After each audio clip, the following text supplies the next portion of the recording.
2018. The notice requirements provided for in the Open Public Meetings Act have been satisfied. Notice of this meeting was properly given by transmission to the Star Ledger, the Independent, and the Trooper Times, and by posting at the Middletown Township Municipal Building and filing with the Township Clerk on January 18, 2018. Committeeman Hybel. Here. Committeeman Perry. Here. Committeewoman Snell. Here. Deputy Mayor Fiore. Here. Mayor Sedembrino. Here. Please rise for the Pledge of Allegiance. Pledge allegiance to the flag of the United States of America and to the republic for which it stands, one nation, under God, indivisible, with liberty and justice for all.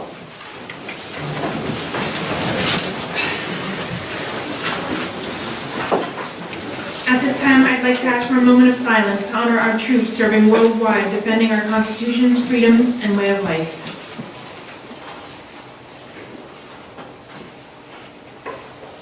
Thank you. At this time, we have certificates of presentation. Our first presentation, we are recognizing the Middletown Fire Department, New Jersey Task Force 1 Hurricane Relief Effort volunteers. And at this time, we would like to invite the Middletown Township Fire Chief Ryan Clark and the following Middletown Fire Department, New Jersey Task Force 1 volunteers to come up to the front to be recognized for your time and dedication to the Hurricane Florence and Michael relief efforts in North and South Carolina and Florida. I'd like to invite James Abbs, please come forward, Marcelo Aguirre, David Darcy, Daniel Kelly, and Kevin Morrissey.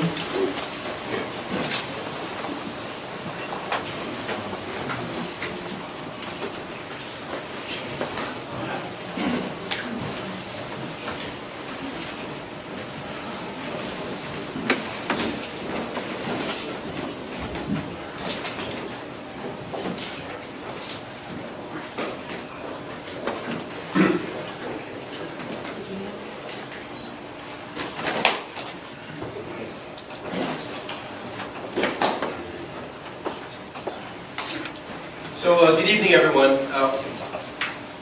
With me are the heroes of the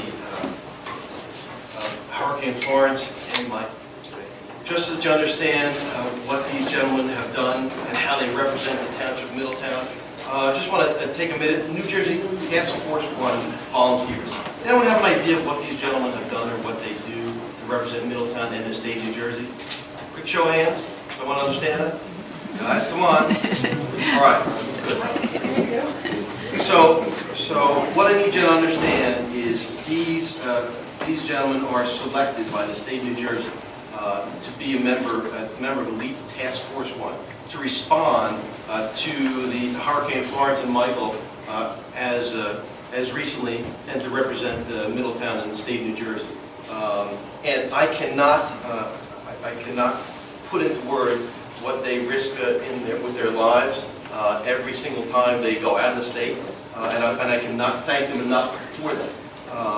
But to do that, to put it into perspective, we have the current fire chief here, and we have former fire chief and township committeeman Rick Hybel. If they can take a couple minutes to speak a little bit in depth about the sacrifices that these gentlemen make and the representation of the state of New Jersey for people. Chief? I wanted Kevin to tell us all about the unit first. A lot of stuff here that... So New Jersey Task Force 1 is made up from people from all over the county, the state, every county. Approximately 220 volunteers, 4 hours notice, get sent to anywhere in the country or any of the U.S. territories, Guam, Virgin Islands, Puerto Rico. For these deployments, we were gone for about 25 days with 5 days of travel in 5 weeks, starting September 9th, and we finally wrapped up about October 2017, 21st.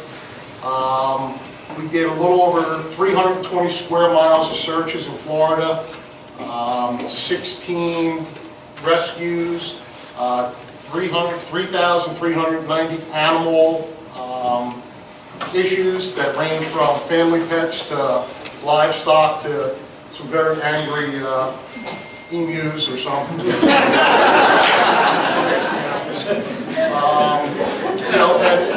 We're fortunate. Middletown probably has the largest contingent of task force members, other than maybe the career departments up north. It's only because of the size of our department that we're able to put out this many people. And I'd like to just thank the council, and Rich, and everybody for recognizing us. You know, it's nice to be home.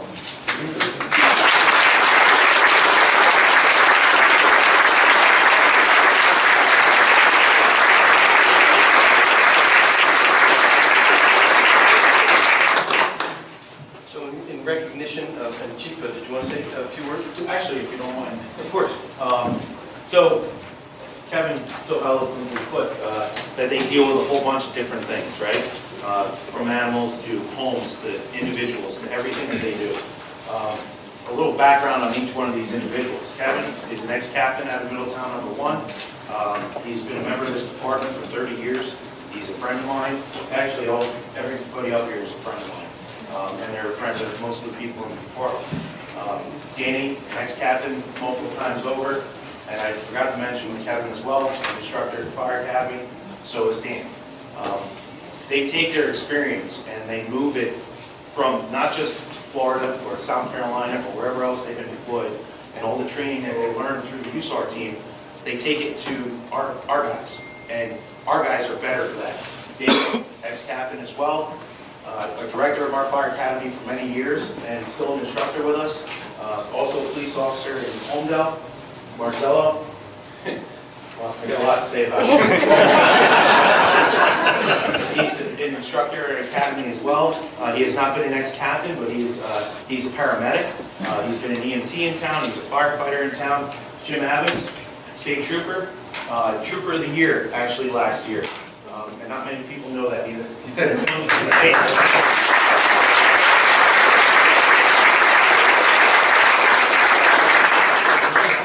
Jim actually disarmed one of the explosive devices down in Seaside a couple of years ago. We had that problem during the Marine Corps. So the talent that we have in this township is second to none. And if you guys turn around and you look at the walls and you look at the wall behind you, you have a lot of police officers, you have a lot of firefighters, and all of us have an individual talent that makes our department and our township just a little better. And these guys are just the epitome of, right now, of what we're showcasing. But if you go to any of the other council meetings where we recognize people, it could be for time served.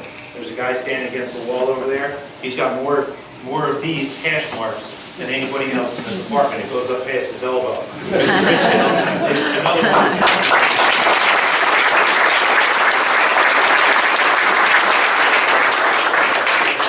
But these are the things that our department has that most people don't recognize or realize. I shouldn't say recognize because the council recognizes it. You guys, as the general public, when we have the opportunity, you guys are always super nice to us and really show the respect that our staff deserves.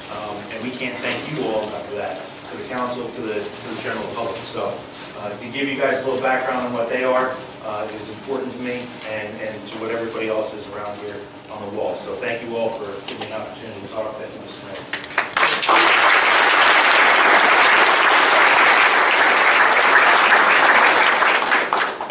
Just want to say one thing.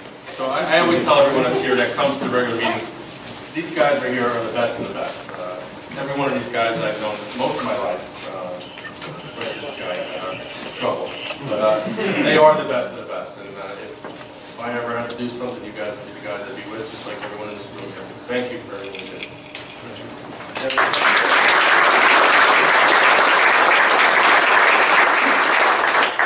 So we do have certificates on behalf of the Township of Middletown, and I'm going to read one to you.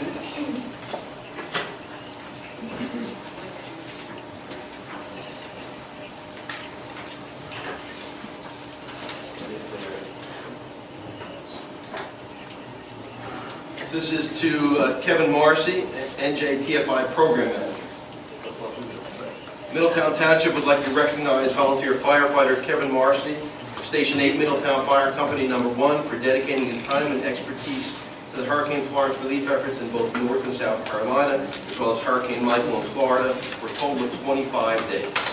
We appreciate the hard work you put in during your deployments and the support you provided to those communities in a time of danger and need. Congratulations. Thank you so much.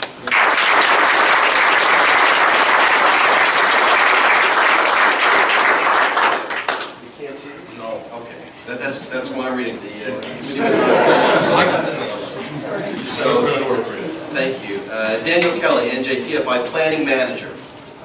Middletown Township would like to recognize volunteer firefighter Daniel Kelly of Station 7 Independent Fire Company in Belford for dedicating his time and expertise to the Hurricane Florence relief efforts in both North and South Carolina for a total of 16 days. We appreciate the hard work you put in during your deployments and the support you provided to those communities in a time of danger and need. Congratulations.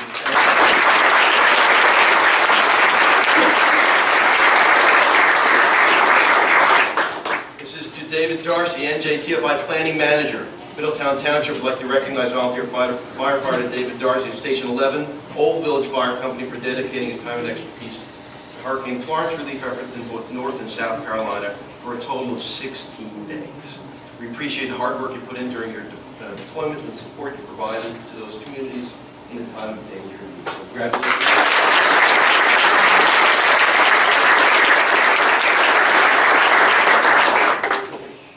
Marcelo Aguirre, NJTFI Medical Specialist. Middletown Township would like to recognize volunteer firefighter Marcelo Aguirre, Station 6 Port Monmouth Fire Company for dedicating his time and expertise to the Hurricane Michael relief effort in Florida for a total of 9 days. We appreciate the hard work you put in during your deployments and the support you provided to those communities in a time of danger and need.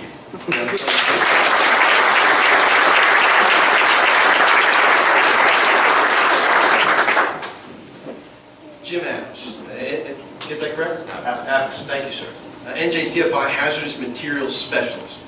Middletown Township would like to recognize volunteer firefighter James Abbas of Station 10 Lincroft Fire Company for dedicating his time and expertise to the Hurricane Florence relief efforts in both North and South Carolina, as well as Hurricane Michael in Florida for a total of 25 days.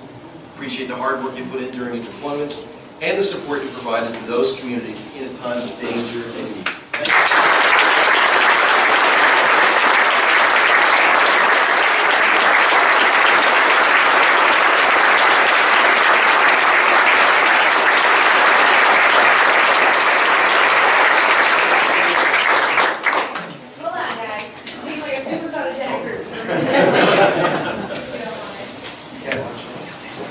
All of your awards.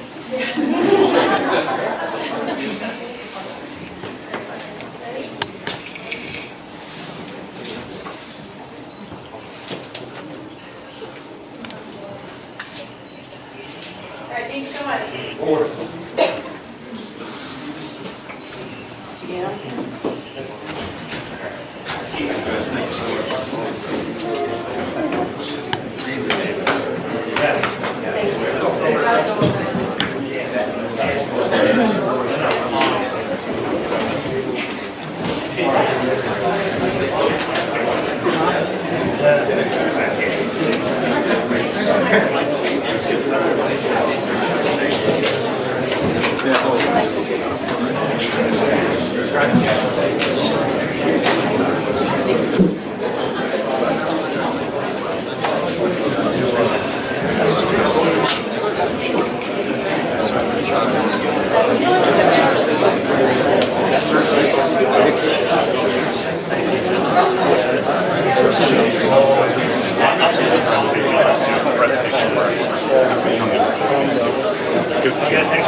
Our next item on tonight's agenda, we have a life-saving award presented to Patrolman Nicholas Minacchio and Marion Security Officer Keith Thornton.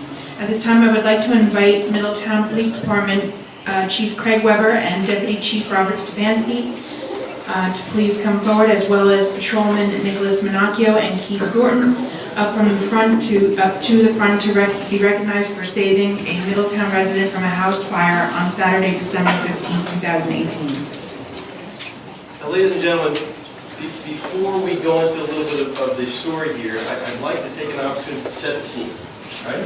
So not something that you want to deal with on Saturday, but I'd like the fire chief to come up with the chiefs so that you understand the gravity of what was done here on Saturday. And moreover, you understand that this was a joint effort between the Middletown Fire Department, the Middletown Police Department, and the security department, the local security department. So this was not done separately, but it was a definite joint effort. So I want to take a moment for the chief to set the scene with regard to the recent fire on Saturday. Chief? If you guys didn't hear from me enough already, right? So Saturday night, approximately 7:30, we were dispatched to a potential structure fire over in Chalet Village on Friendship Court. When we get dispatched, I don't know if everybody understands this, but we're not a staffed firehouse. We're all volunteer.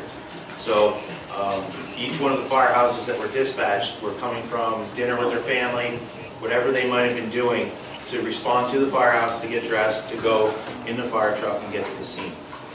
Me as a chief, you see the Suburbans driving around every now and then around town. I'm in one of those. I got in my truck. I started heading towards the scene. We started getting we got a second phone call after the first one stating that there was smoke coming from the building. So we asked for extra companies to be dispatched so we had manpower and the proper equipment coming to the scene. I was lucky enough to be pulling into Shadow Lake right behind this police officer right here, and we kind of flew in together, and he parked just a little in front of me, and I got past him. We both called in at the same time, him on the police channel, me on the fire department channel, saying that there was smoke showing from the building. We did not see any active fire at the time. However, when we got out of our vehicles, there was a lot of orange in one corner of the building. We did have a lot of smoke coming out. The police officers, including Nick, went to the front door.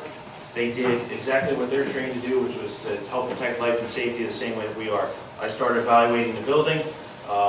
We determined that it had not extended into the other units at that point.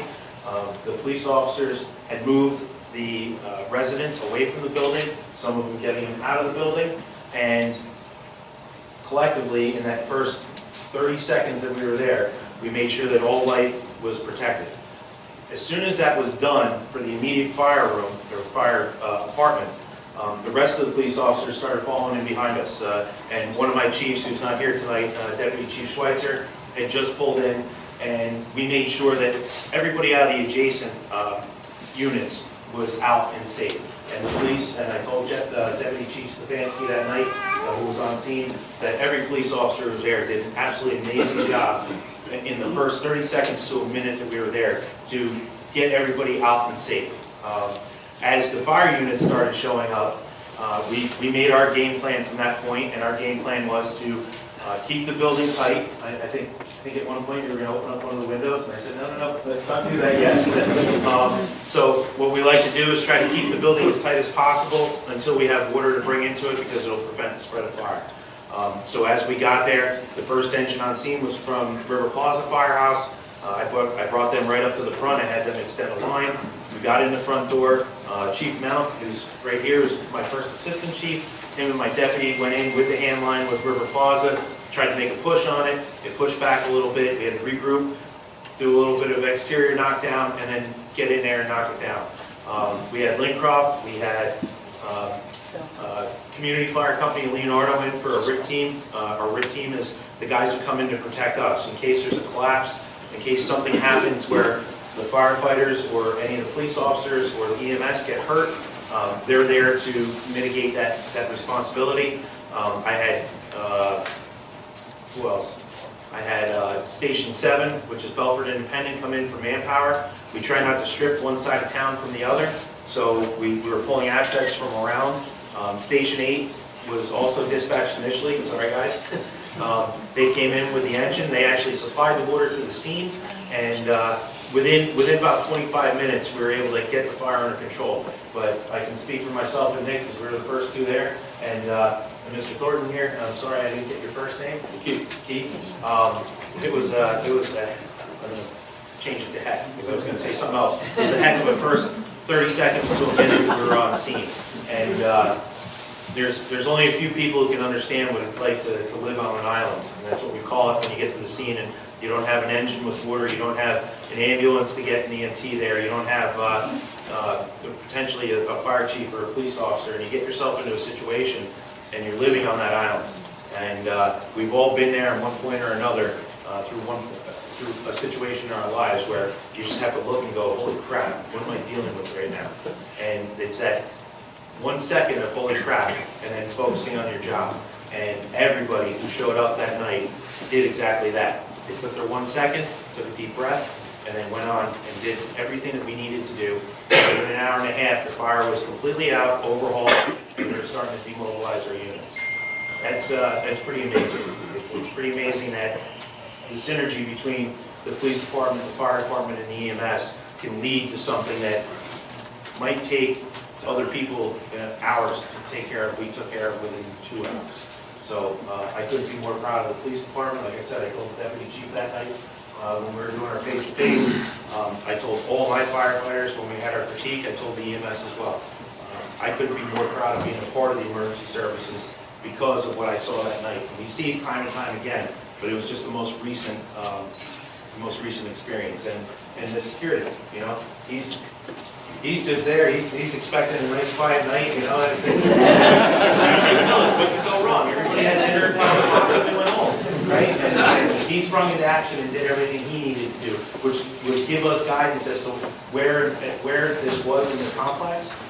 Because Friendship Court has 2 entrances and it's a horseshoe and it's a tiny little area. So I'm sorry again, Pete, that I didn't bring that up at first, but he did get us into the right area and get us to where we needed to go. So again, I point out everybody against the walls. There's police officers in plain clothes and in uniform.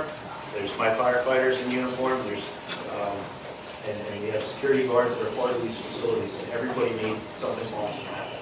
And it truly was what it was that night. Thank you, Chief. So you would think that a fire of this magnitude would be enough. It wasn't. There were residents in the building, 88 and 91-year-old residents. Officer Monopio and Officer Thornton had gone into the building when the building was on fire to get them out. Usually people are running away from the fire. These guys are running into it, in addition to our fantastic fire department. Thanks go out to you from the Township of Middletown. Chief, do you have any comments with regard to that? Briefly.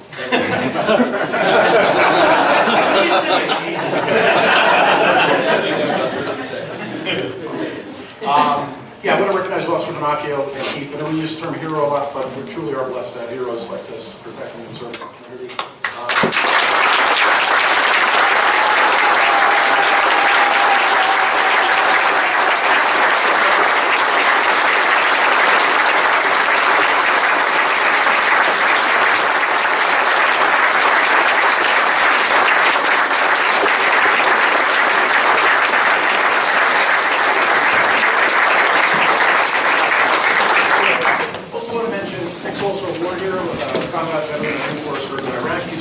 Middletown Police Department 3 short years, and in that time period, he has saved 1 10 victim by performing CPR. He has delivered a baby. Last year, he rescued a granny daughter that was falling through some ice and had fire. So I don't know what he's going to do for an encore. We're truly blessed to have him. Thank you so much. On behalf of the Township of Middletown, we want to present to you Life-Saving Award. And this is the Township of Middletown, it's the Life-Saving Award to Patrolman Nick Minaccio, Middletown Township Police Department, in recognition of being the first police officer on the scene at a fire in the River Plaza section of Middletown on December 15, 2018, and running into the burning house. Usually they run out, right? Running into the burning house to help rescue an 88-year-old woman. This is the third time you've been honored for your swift response and bravery.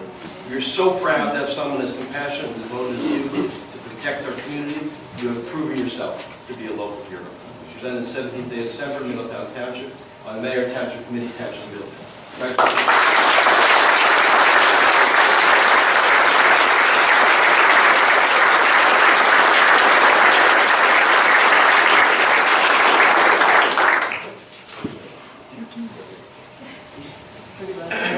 Next one is the Township of Middletown bestows a life-saving award to Keith Thornton, Security Officer, Marion Security, in recognition of running into a burning house. Seems to be a thing, right? Running into a burning house to rescue an 88-year-old woman in Shadow Lake Village on December 15, 2018. Due to your admirable bravery and selflessness, you were able to help save the life of one of our residents. We commend you for your heroic efforts and are thankful that you were serving this protective role in our community. Presented 17th day, December 2018, Middletown, New Jersey, Mayor and Township Committee. Thank you so much.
Congratulations, amazing story. Nice job, man. Thank you.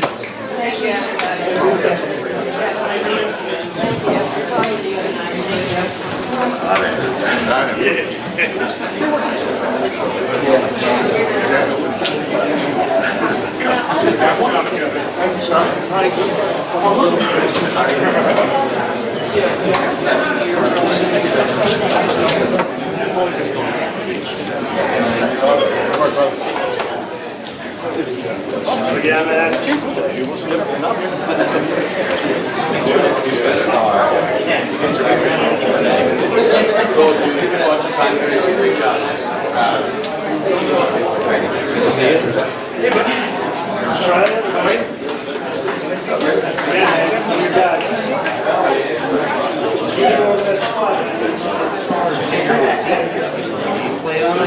Here's so much.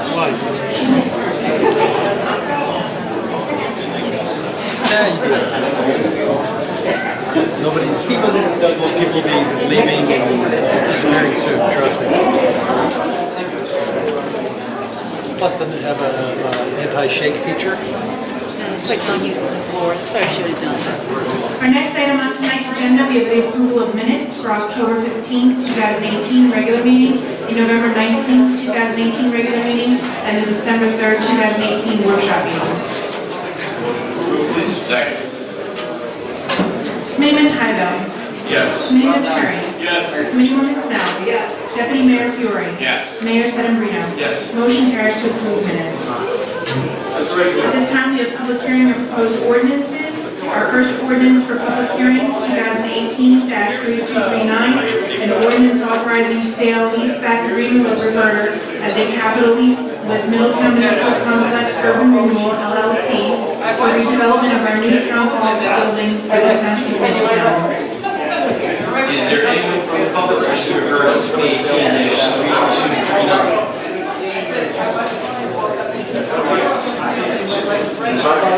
Yes, sir. Yes, please go up and give us your name and address, please.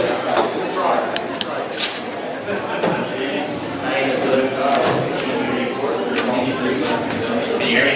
No, I can't. Just got a couple questions. First on all board, the complex, the regular community, and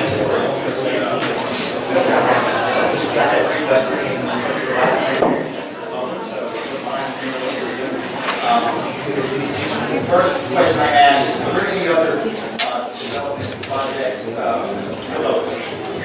And so The Township of Middletown went out for RFP for redevelopers, and we did receive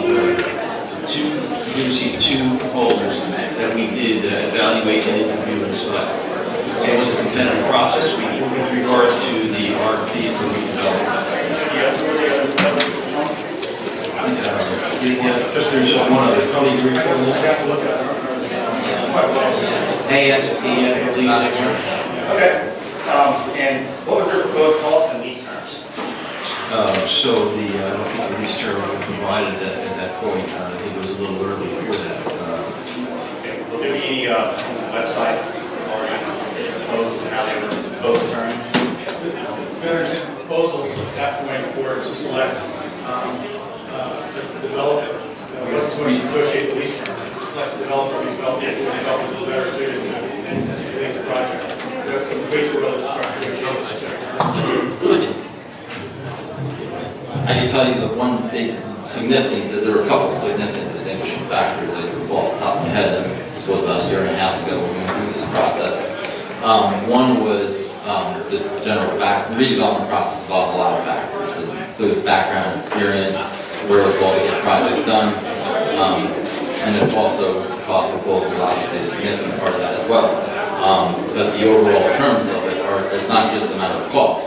I can tell you one big distinguishing factor aside from experience and background in these types of P3 projects was also the fact that the other proposer did not propose a reverter. So they would have actually just maintained ownership of the property in perpetuity, and then we would have to renew a lease in the future, which was a no-go for the township committee. So that was one other significant issue with the other proposal was the distinction. And the developer budget on your website refers to the developer fee, of course, of the soft cost. How much is that? It's about 5% of the construction cost, didn't include the allowance cost, so 5% of the hard cost of the project, basically. That's all I have. Just for the questions regarding, I was looking at, you guys probably heard shopping locally. I would also say I would encourage billing locally as well. We did, sorry. Well, as I said, it was all the information that you're looking for, certainly on the website, to probably more detail than you're asking for this evening that you can see. So have you been able to take a look at that? I have, yeah, and that's why I asked about the surplus. I was confused about what that meant.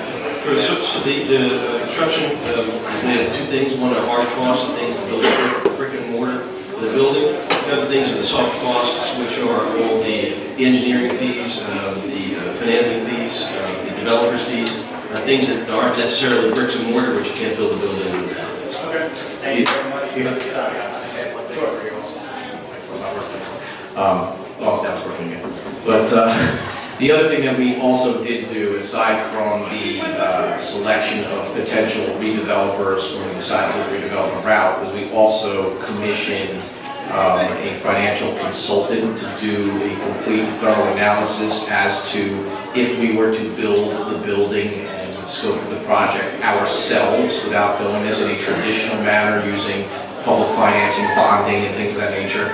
We also hired a cost estimator to do a comparative study as to what the cost would be for us to do the project in-house versus going the redevelopment route. And all three factors really pointed towards the most economical, not only from a financial perspective, but also in terms of a time of construction and, kind of use perspective to go down this route.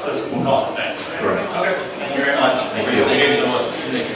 So anyone else wishing to be heard this evening? On this? Yes, sir. On this particular ordinance.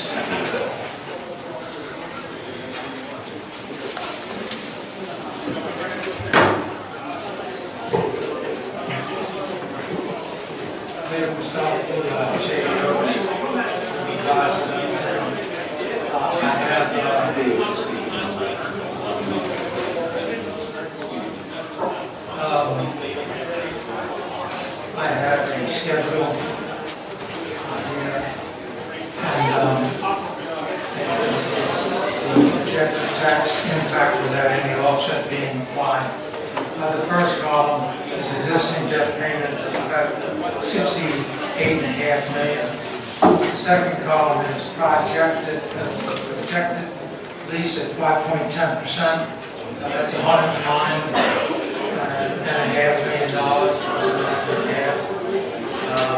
Probably 56–70% of that is rent or interest. To me, it's comparable to the traditional bonding with the interest. And either way, the public's paying for it. Okay? And that's one of my main points. There is no free money, unfortunately. Well, Milton Friedman beat it, so there's no free money. I got free once several days ago. Somebody pays for it. Borrowing a book from the library, somebody paid for it to get it. The next column is anticipated new debt payments, non-town hall. I don't understand that, but the amount is almost $169 million. Can anybody explain? Road programs, fire trucks, other capital outside of town hall, anticipating that we're not going to stop doing capital just to do town hall, that roads will continue to be paved and emergency equipment will continue to be purchased, et cetera, et cetera. Fire departments have the legal right to bond. No, they don't. That's only in the district. Fire. Yes. Like Denton Falls. Correct. Yes. We don't have a fire district. We don't have. The next one is really, I'm dismissing the two columns to the right. I wrote a note here. It's not helpful for me. So the last column is total capital payment due. I did this all on a fire tablet. And the calibration came to, I got two figures, I'll give you the lowest one. It was $327.5 million. Can somebody explain that to me? It's your schedule. Yeah. No explanation? And your explanation's going. That column is taking everything into consideration, what the existing debt payments are, what the projected lease payments would be, and then the non-town hall capital debt payments that we just discussed. So that takes all three of those columns and totals them to show what the entire capital debt service would be due in any given year. And that's over a 30-year period, correct? Yes.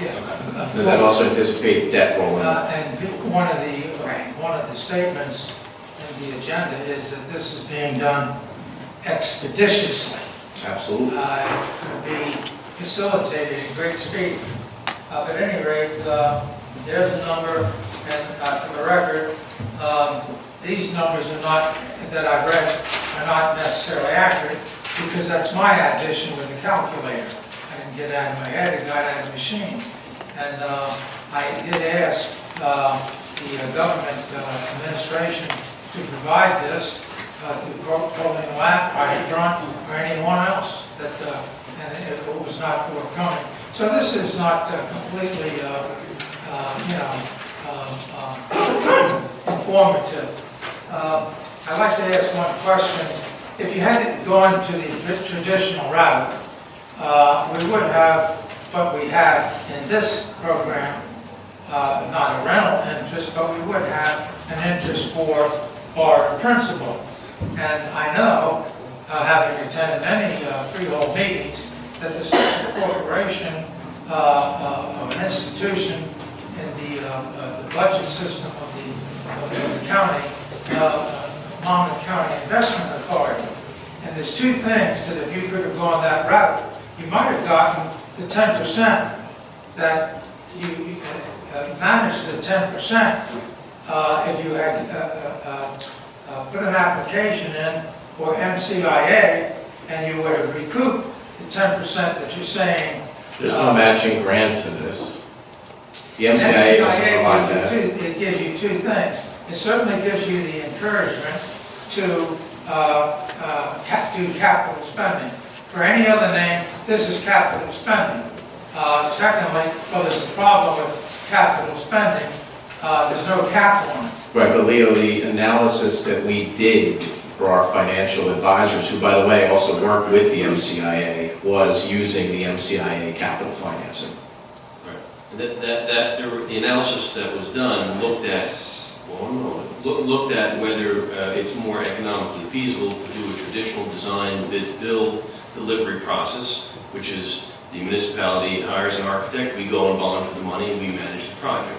We determined that this course of action was $2 to $3 million less net costs to the municipality, not to mention the fact that there are new revenue offsets in terms of the pad sites, whether that be a lease or an outright sale, that will reduce our lease payments. So, I had assigned a lot of argument and essays over 35 years of teaching English. One of the most difficult ones was comparison of contracts, cause and effect. You usually had a thesis that A is better and or superior to B, or vice versa.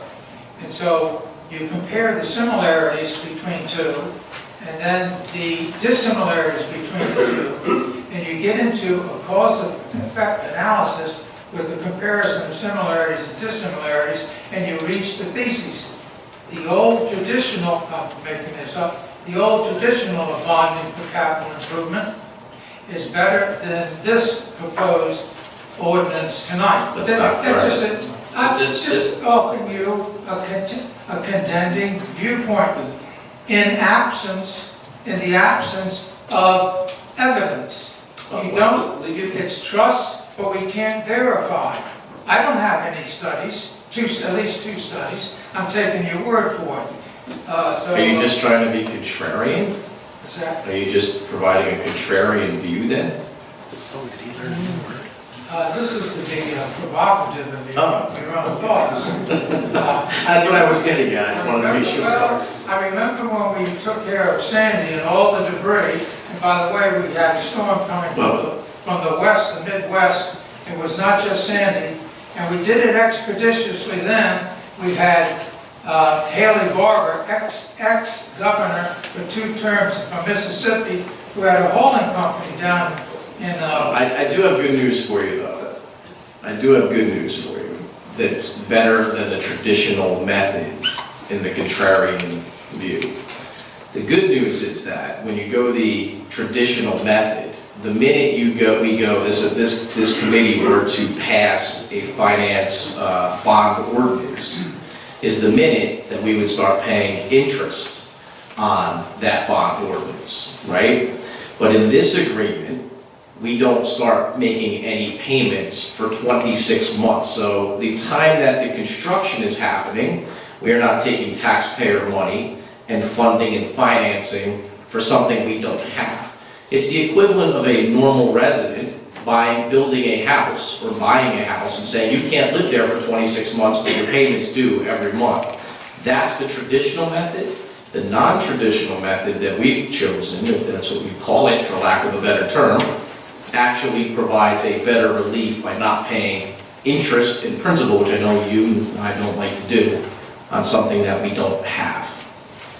Just to add to Deputy Mayor's comment, this delivery model provides the Township of Middletown with a guaranteed maximum price, or a guaranteed maximum price, or a GMP, such that the price will not exceed what you've read before you and what's in the ordinance. If we were to do the traditional design, bid, build, delivery model, that price would certainly exceed the budget or the estimate. So we've determined a break-even point. We've determined that the traditional delivery method would be about $3 million more. And we've determined that through the potential through the pad sites, that we can generate new revenue, whether that be in terms of a lease or in terms of an outright sale, that will offset any future lease payments. I can't get that delivery model with the traditional design bid build, not accessible. What would MCIA have given you vis-a-vis this 5.1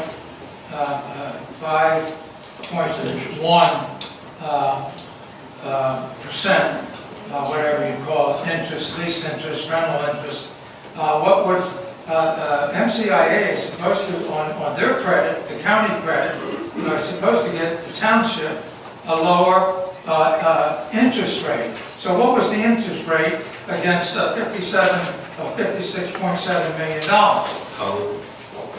Well, the interest rate that our financial advisor used, again, for the MCIA financial advisors, went with the interest rates that they got at their bond sale earlier this year, but of course, that's not a known factor until we go out and sell the debt. So we don't know that, but for comparison purposes, that's what they used, was the MCIA rate.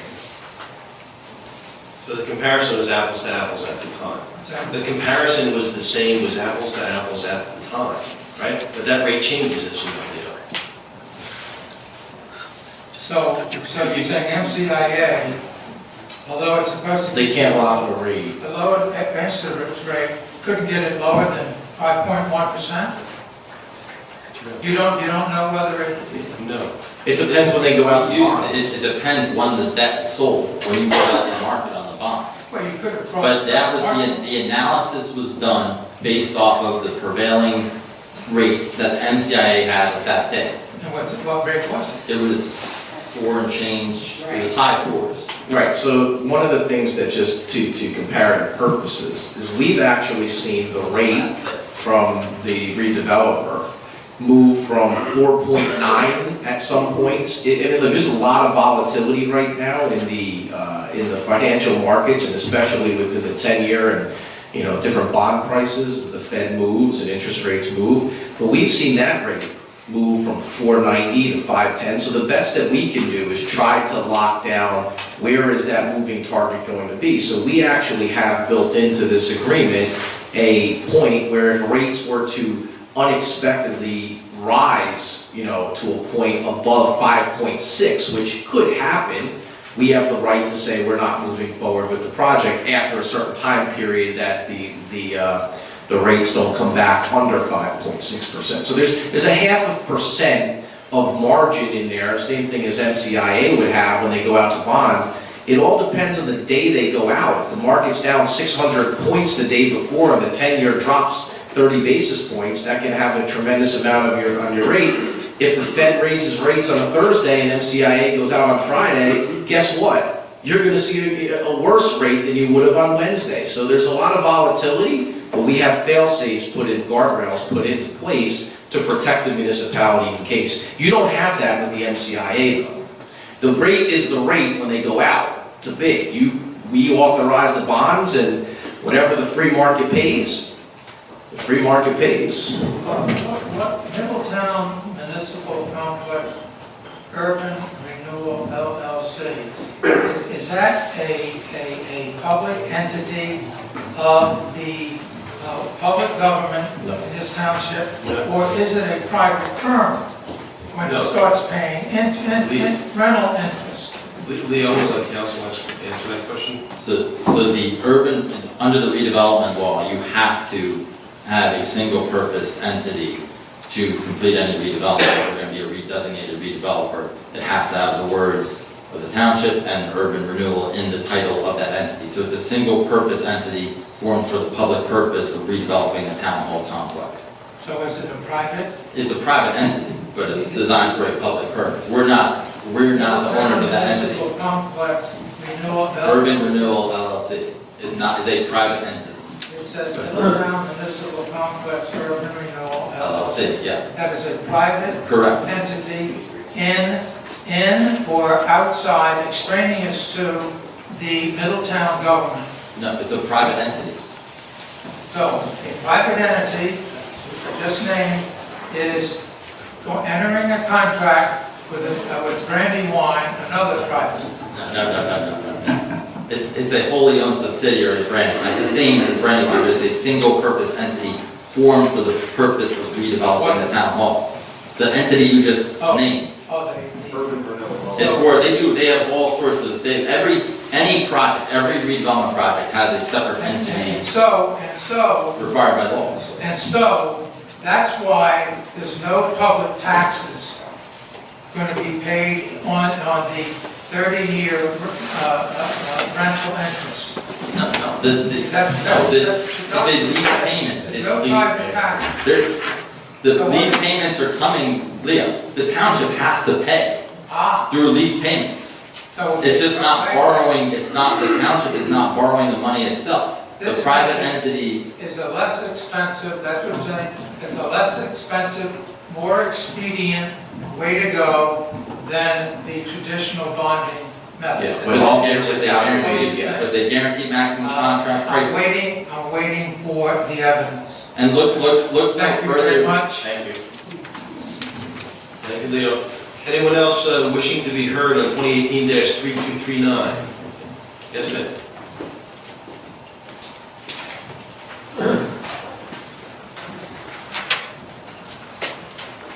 Tricia McGuire, 49 Foxwood Run. I think you may have already answered my question while you were speaking with Leo, but I remain curious if you are tonight voting on whether or not you'll be selling off the parcel? No. So you're not voting on that?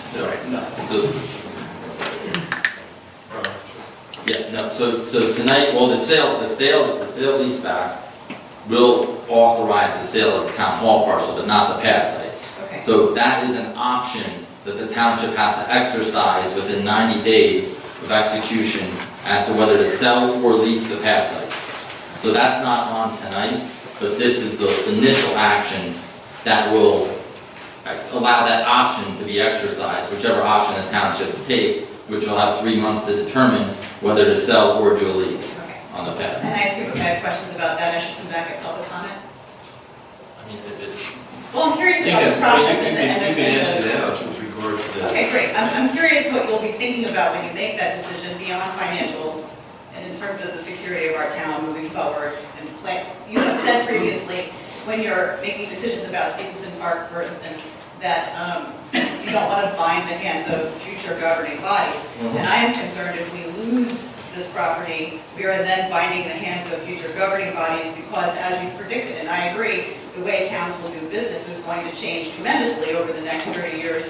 And I think we need to have the space to accommodate if we consolidate services with other towns. So part of the, if I may, so part of the, and I agree with your statement there, part of the big determinant factor is in this building that we're building is to build enough square footage for those potential changes or thoughts of the future. The pad sites are not going to necessarily be anything that affects the operation of the municipal government.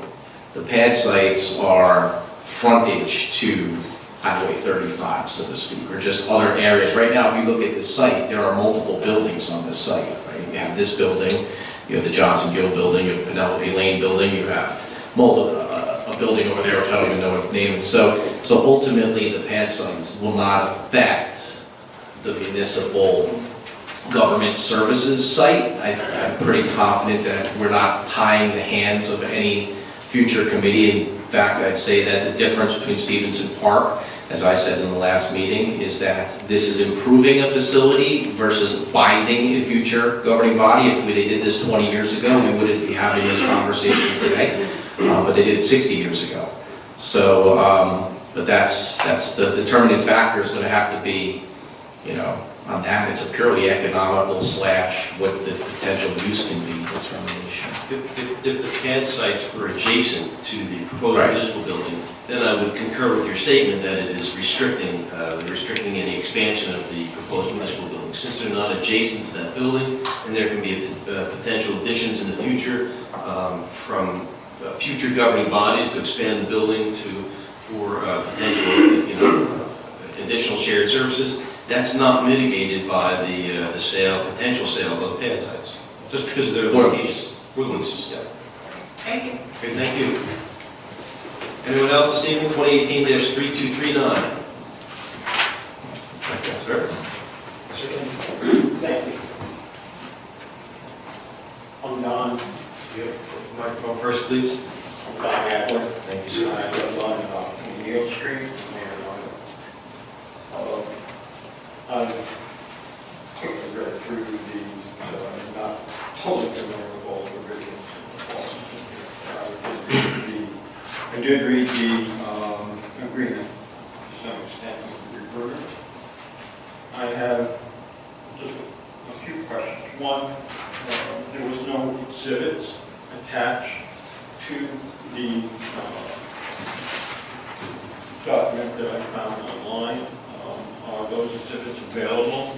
Were they online? Did I miss them? Yes, they're available, you can go through them tomorrow. They should. Okay, so the base building work, which is an exhibit, is available. Yep. Okay. And the fit-up work. This is the base building, this is the fill. If I had extra copies, I'd give them to you. These are the only ones we have on.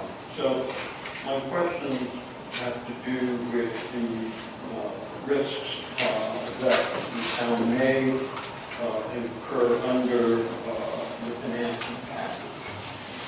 I don't see it as a guarantee of a set price. And the reason is that I'm not even sure if we call them the developer, let's call them the landlord. The landlord takes a mortgage from the lender. We don't have, I don't see anything in the agreement that allows the town to insert itself in the discussions with the lender as to the terms and conditions of that mortgage. I think that would be important because they are highly restrictive on the lender. That may have reverberations coming down the line to the town. The other thing that I'm concerned about is that the landlord, it seems to me, and again, quick reading, is that the landlord can demand an interest rate of 5.6%, not 5.1%, and it seems like the comparison of That's not accurate. It's 5.1%. That's a cap. The rate is 5.6, which would permit the township to remove ourselves from the agreement. And it could end up being lower. Right. So that's the cap that I mentioned, there's a 50 basis the point. cap is even higher. No, the cap is 5.6%, and the township has the option to walk away anything over 5.6%. That's not reached within a certain time period. That's our protection. After 5 years, if the town. No, it's not every time. We lock in a rate. It's fixed. That's right now. So the cap, I think, if I can explain, the way the cap works is right now until we lock in based on interest rate volatility. Once we are in agreement, we come to a financial agreement or whatever process, legal agreement with the redeveloper, and they lock in the mortgage or whatever their financing is. They will provide us a financing rate, which at that time can be no more than 5.6%. If it was over 5.6%, we have the right to terminate the agreement after a certain amount of days if it doesn't get back underneath it. But I will say the other part to that is that 5.6% is we receive, I believe it's a daily rate as to the weekly rate, as to what the rate, how it's calculated, what the determination is. So there's no one that can modify or arbitrage the rate to make a higher rate. And furthermore, the further protection on two fronts, because I've asked these questions myself, sir, with the financial background I have. Furthermore, the township has two additional protections. Number one is if there is a potential refinancing, let's just say that Brandywine were to lock our rate at 5.25%, and interest rates were to dive again into the 170s on the 10-year, and rates were to drop to 4.5%, if they were to refinance, we would actually share in that refinancing savings. Secondly, so that gives the incentive not to provide a higher rate and then arbitrage the potential to lock in a future rate. Secondly, I think the point with the rates as they are with the landlord. There is Mr. Nelson is the attorney, but he can tell you that that there is no chance that the landlord can demand or make any demands on additional rate or eviction or anything else. We are the senior. There can be no liens on the company. We are the senior holder of this property. And and with the river. And also, just to add to all of that, the landlord, the only money they're making off the town hall buildings are developer fee. They're only serving as the conduit for the financing. Once the building's built and completed, and there's a certificate of completion in place, other than, certain, warranties and guarantees after that, they're basically, their work's done, except for the pad sites. So they're done. So our relationship, when you were asking about this is basically the agreement with the financer. Well, it's a triple. In part, yeah, so this is basically the agreement with the, so this agreement has to get approved by the eventual bank's council who's gonna finance the project privately. So that's really what you're looking at here almost. So they are the conduit financer, and this is something the EDA does often for companies and things, and it kind of follows that model. And that's how a lot of these P3s work. And so once it's built, they're not making money. The interest rates go up or down. Therefore, well, they can't. Once we close the deal, it's locked in, whatever the rate is at that time. Until we can also request a refinance. After 10 years, either party can request a refinance. The rates go down 100 basis points 10 years from now or something, we can refinance that debt just like you could if you had public debt after a certain period of time, typically 10 years, which is where the 10 years on an arbitrary number we picked out of a hat. And you can refinance that debt if it's, it has to be a significant shift in the rates because there's costs associated with that, of course. So if it's a significant enough change in the rates 10 years down the road, we can refinance it and we split those savings with the landlord. Okay. So there are there could be significant costs to a refi somewhere down the road that the town would pay.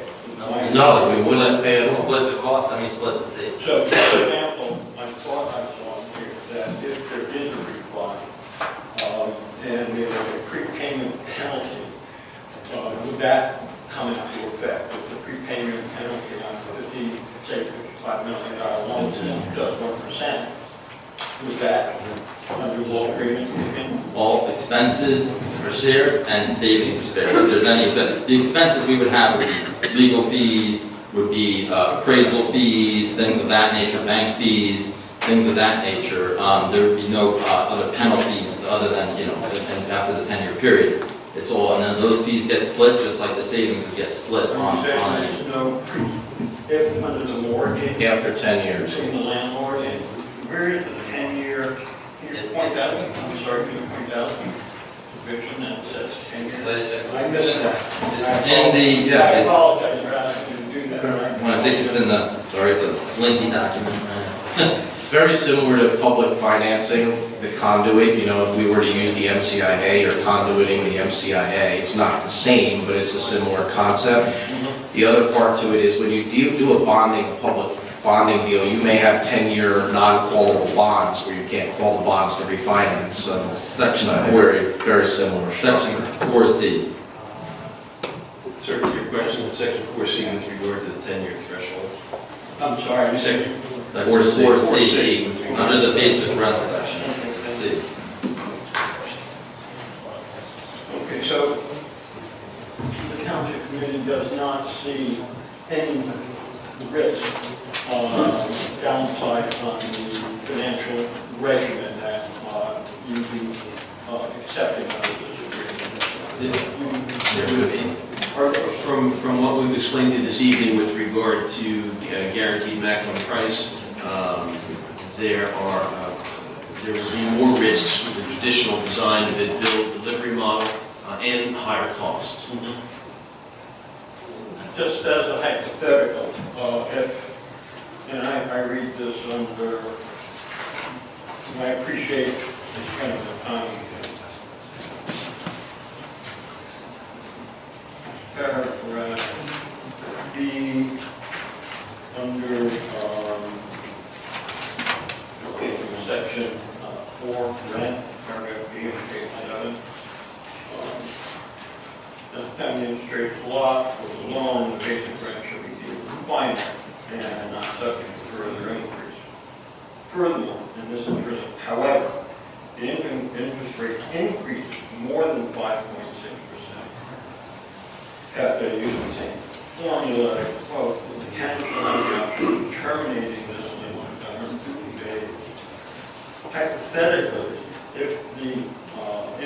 rate, say, went to 6%, and you were 4 or 5 years down the Well, road. it can't happen. You're not reading it, you're reading it incorrectly. This, once it's locked, it's locked. This is only pre-close, This is for the next 6 months, not you. if not 6 weeks. The interest rate is not during the life of And the what does that mean?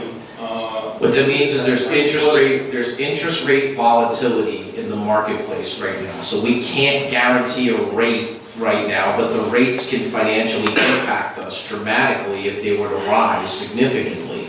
So what that means is until the lender that's working with Brandywine locks that rate per Mr. Nelson's explanation, it's like when you buy a house and you have a 30-day rate lock, right? We can't do that yet. So at the time that they lock the rate, if the rate is below 5.6%, or whatever the rate is, we would exercise and be able to be okay and then move forward. If the rate were 6%, this governing body would say, well, now the cost of the project may be out of our scope, and we have the right, if it doesn't come back under 5.6% within 150 days time period, we have the right to terminate and not do the project. So you're saying this provision under B, which I see as a future It's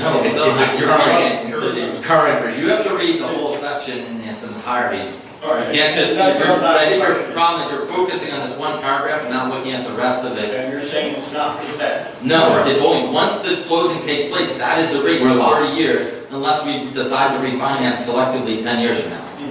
That's the only time. This just takes us to the closing. This only takes us to the mortgage closing, or whatever their finance closing. Okay, I think I've hammered that point. Now, on the construction itself, what oversight will the town have in terms of quality of workmanship, materials, equipment?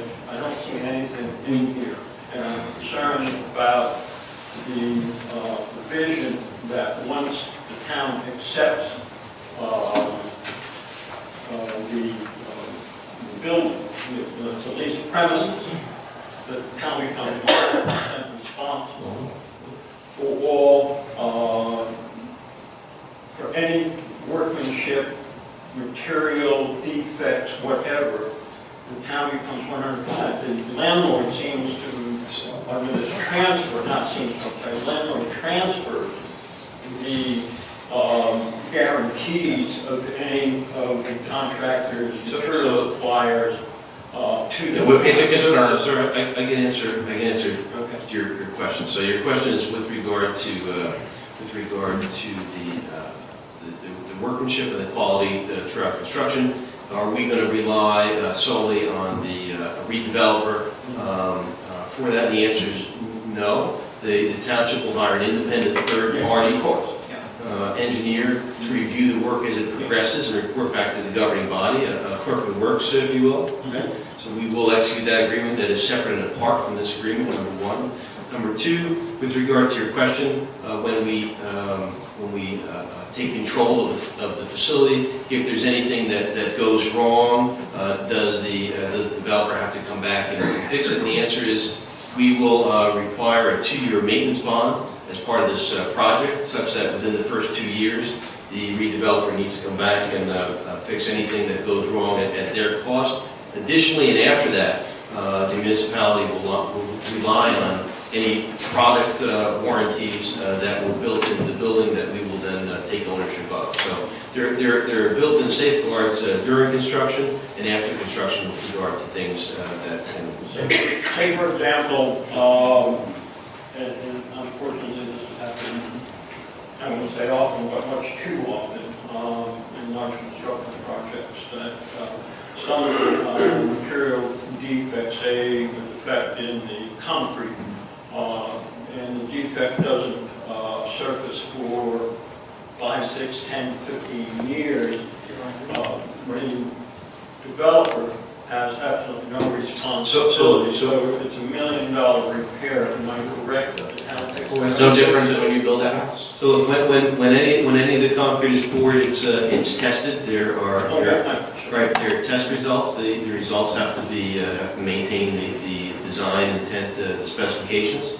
And if it doesn't, it gets replaced at that point. So we'll know whether the concrete is good or not within 28 days from when it's poured. Go ahead. You gotta remember, those are issues that can arise in a traditional way too. If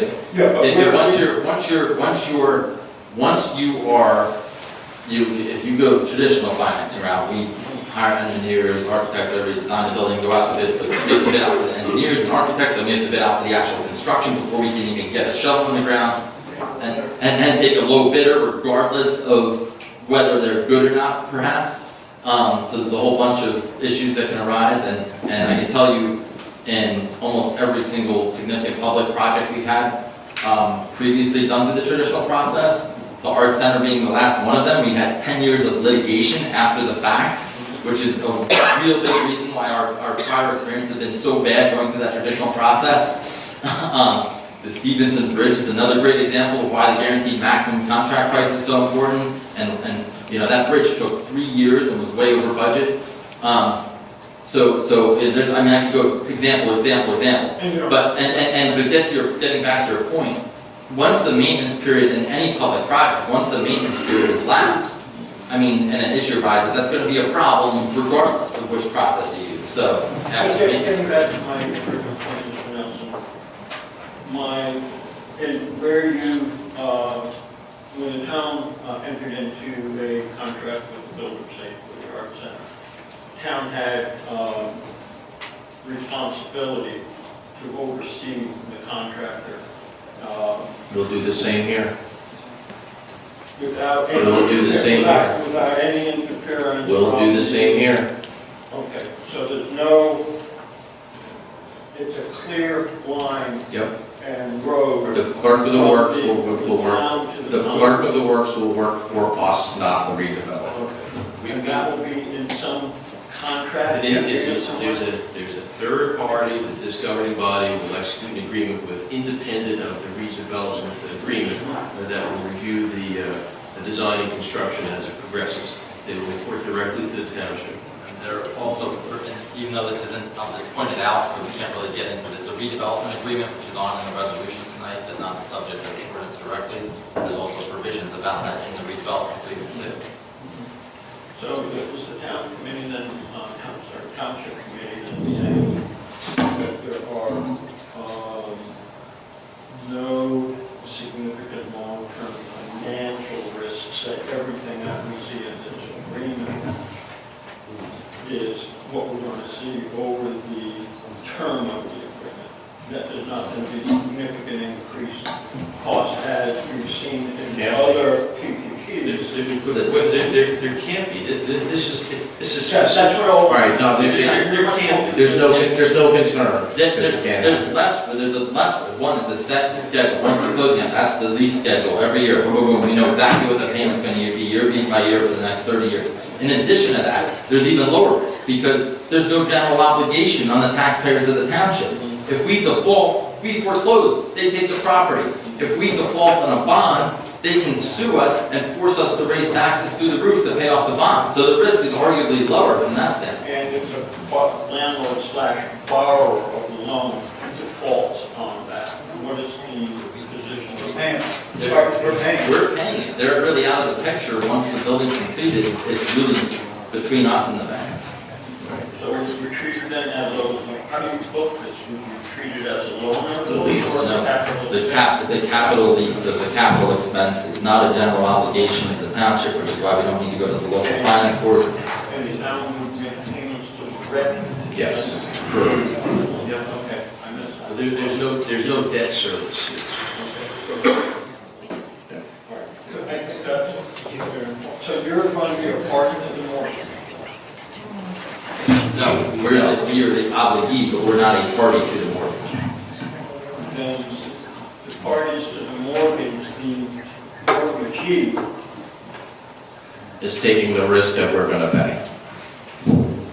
They're assuming more risk than the taxpayers of the township. I mean, it's actually far lower risk than if you publicly finance. I appreciate your time and your response. And thank you so much. Anyone else wish to be heard in 2018-3239? Seeing none, a motion to close to the public and to approve, please. Second. Committeeman Hybel. Yes. Committeeman Perry. Yes. Committeeman Snell. Deputy Mayor Fiore. Yes. Mayor Sedambrino. Yes. Motion carries to adopt this ordinance on second and final reading. At this time, we have resolution 18-277, a resolution rejecting planning board findings regarding half-mile road redevelopment plan. A motion to approve 18-277, please. This is, the public hearing is the Introduction. This is the resolution. Resolution, I'm sorry. Okay, all right. It's out of order. So, Second. Thank you. And so I did the motion to approve 18-277. The deputy mayor has provided a second for that. Committeeman Hybel. Yes. Committeeman Perry. Yes. Committeeman Snell. Yes. Deputy Mayor Fiore. Yes. Mayor Sedambrino. Yes. Motion carries to adopt resolution 18-277. At this time, we have public hearing on ordinance 2018-3242, an ordinance adopting the half-mile road redevelopment plan for the delineated rehabilitation area of block 1088, lots 1 and 3. So is there anyone that's wishing to be heard based on 2018-3242? Yes, I'm sorry, the clerk has reminded me, we do have, thank you, we do have our two planners here, our township planner, Son Siobhan and Fran Reiner. They're going to be here to answer questions if there's any that come up specific to the ordinance. So, understanding that, 2018-3242, ma'am, please.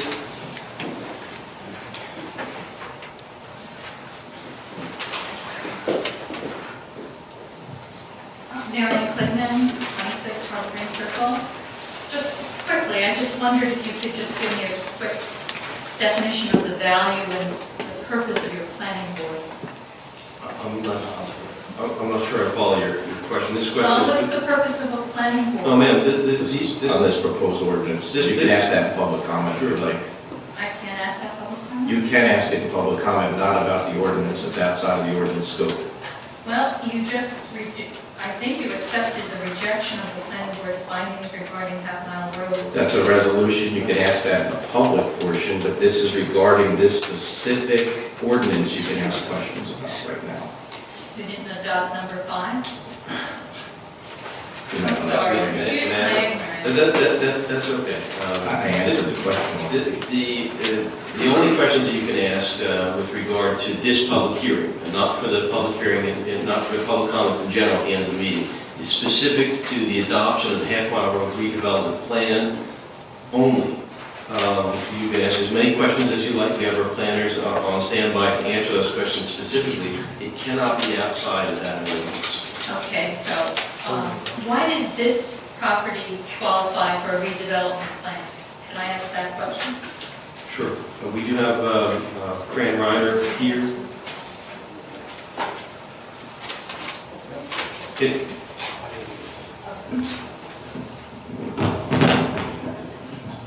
The sand, Fran, you take it? Right. She'll answer that for you.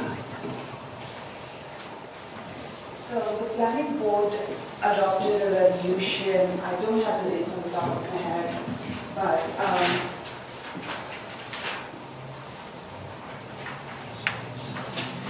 September 5th was the the planning board adopted a resolution sometime early this year, I think January 23rd. They adopted a resolution directing the planning board to undertake investigation, a redevelopment investigation as per the local redevelopment and housing law. The redevelopment investigation was conducted by TNM Associates, and they found that it did not satisfy the criteria for a redevelopment, but instead satisfied the criteria for a rehabilitation study as per the local redevelopment and housing law. The planning board heard them on September 5th, 2018, and agreed with their findings and made a recommendation to the planning board saying that this area can be designated as an area in need of rehabilitation. When the next step, as per the local LRHL, local redevelopment and housing law, is to conduct a redevelopment plan, which is what DMR Architects has done. Does that answer your question? Why was this property? Ma'am, Why? if you have a question, why don't you come to the microphone, please? Thank you. So we're going to just sit stand aside. Oh, that's fine, good, yeah.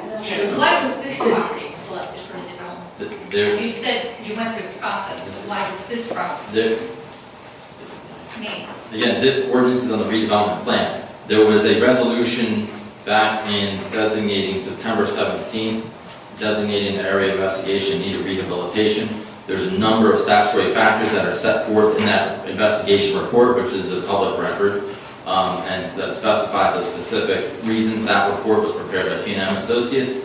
That was it was prepared and dated back in August, reviewed by the planning board in September, and then towards the end of September 17th meeting, that designation was adopted. That's not the matter before us tonight under this ordinance. This is specific to the redevelopment plan, not the designation as a process that takes place before we can get to this. But as the planner pointed out, they did an investigation for redevelopment and determined that it was only met the qualifications for rehabilitation. And even though this is called a redevelopment plan, which maybe is causing confusion, it's a rehabilitation area and not a redevelopment area. But it's still called a redevelopment plan, nonetheless. And that's what's on tonight, not the investigation. I guess I don't understand why when something major is going to be developed in an area, there isn't a process by which planning board is able to talk about it, to make its findings, and then the public can comment. This seems to prevent the entire planning. They had a hearing on September 5th of 2018. They had a notice public hearing on the Right, and designation. they reject. No, that is not the they had a hearing on the designation. They did not, they agreed with that's the designation. And then they also had a hearing on the plan, And they reject. which was overturned. No, but they did not reject, that's, I'm sorry, madam. That's not May I, yes, may I just clarify, they did not reject. What the redevelopment statute does is, the planning board has to establish a consistency with the master plan. So what the redevelopment law also requires the redevelopment plan to establish consistency with the master plan. So DMR Architects prepared the redevelopment plan, which actually on pages 16 and 18 identified sections of the 2004 master plan and the 2014 master plan that is consistent, which is very consistent and relevant to the redevelopment study. I reviewed their work and did my own independent analysis, and I found that it was consistent with the 2004 master plan and the 2014 master plan. Their role, which was explained to the planning board 2 weeks ago, December 5th or 6th meeting, that their role was advisory. Their role is advisory. The redevelopment plan gets adopted at the governing body level. And my opinion as a professional planner and the township planner was that it is indeed substantially consistent with the master plan. So the answer is, we don't agree. And they The don't, answer is the governing body under this particular redevelopment scheme or whatever overrules the planning board. I mean, that's how I. the governing body is the only body in this process that was initiated by the governing body that has the authority to write the redevelopment plan. The planning board does not have that authority. The planning board only gets to review it for consistency with master plan conformance. They can make recommendations. In this particular instance, they did not make any recommendations. They disregarded the opinions of 2 professionally licensed planners and their own attorney in determining for reasons that we still can't really understand that it's not consistent when the plain language of multitude of the master plan, the 2004 master plan, the 2004 master plan reexamination report, which I will point out for the record specifically states 2014 master plan reexamination report specifically addresses circumstances such as this where there's numerous vacant office buildings, trying to repurpose them for occupation, and also pointing out the fact that the majority of the uses provided for in the redevelopment plan that's before the Township Committee tonight are already mostly permitted uses in that zone already. And it's specifically in line with what the 2014 Master Plan Re-Examination Report, specifically the state development plan calls for in this particular part of the state, and addressing multiple principles of the 2004 Master Plan that are all set forth in the resolution adopted earlier. But it's the purview of the governing body and not the planning board to make the policy decisions as to what should or should not be put in a redevelopment plan ultimately. And ignoring what might be an incredible traffic. They will have site development. plan oversight. That is not the governing body of this governing body's purview to review site plan.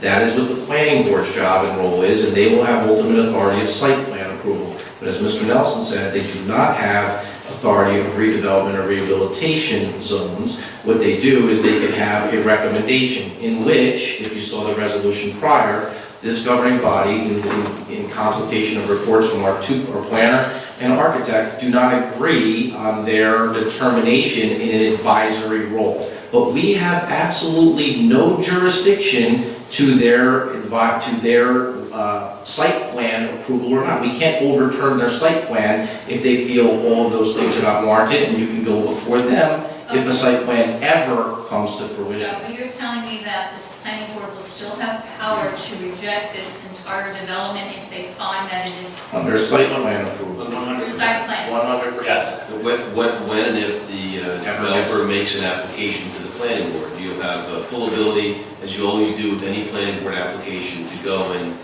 cross-examine any of the witnesses and ask questions at that point that are specific to those professionals. So then this is just theoretical, pretty much? This is just theoretical. Zoning is designating zoning. Okay, so then when would the next step take place? All up to the applicant. The next step is up to the applicant to make an application to the planning board. At that time, it would take its normal course with regard to the planning board application and public input.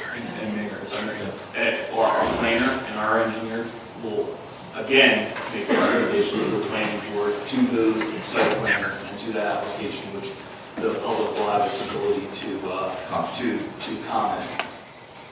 Just curious about another thing about redevelopment plans. Well, How this has to be specific to this ordinance. I can't ask a question about taxes? You can only ask, you can ask that in the public session, of course, but Okay. questions are only specific to this one at this point. Okay, Thank you. Anyone else wishing to be heard 2018-3242? Yes, sir.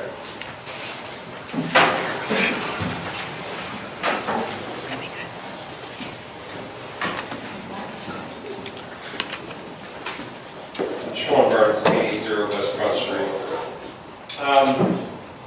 I would just ask that you give this one a little time. It feels rushed. We, in the planning board, just heard this thing. We only got the plan, I guess, from, is it DMR? In November, I think it's November, the plan is dated. So there's a lot of new information that we really haven't had much of an opportunity to consume. I think if you do go forward in present footing, you're going to have some problems. It's somewhat like the challenge, I think it would be problematic. It seems pretty clear that the redevelopment is targeted for a specific use, this large fitness center. I know the properties were both deeded in 2017 to a large real estate developer. My sense is that the redevelopment that's being done here is to meet the needs of that developer, which I'm not necessarily against. Sometimes that makes sense, depending on what. It was also part of, Mr. Nelson can probably opine, but it was also part of an affordable housing challenge too, if I'm not mistaken. I'm not familiar with the affordable housing challenge. The property owners were an intervener in our affordable housing litigation. They wanted to build apartments there.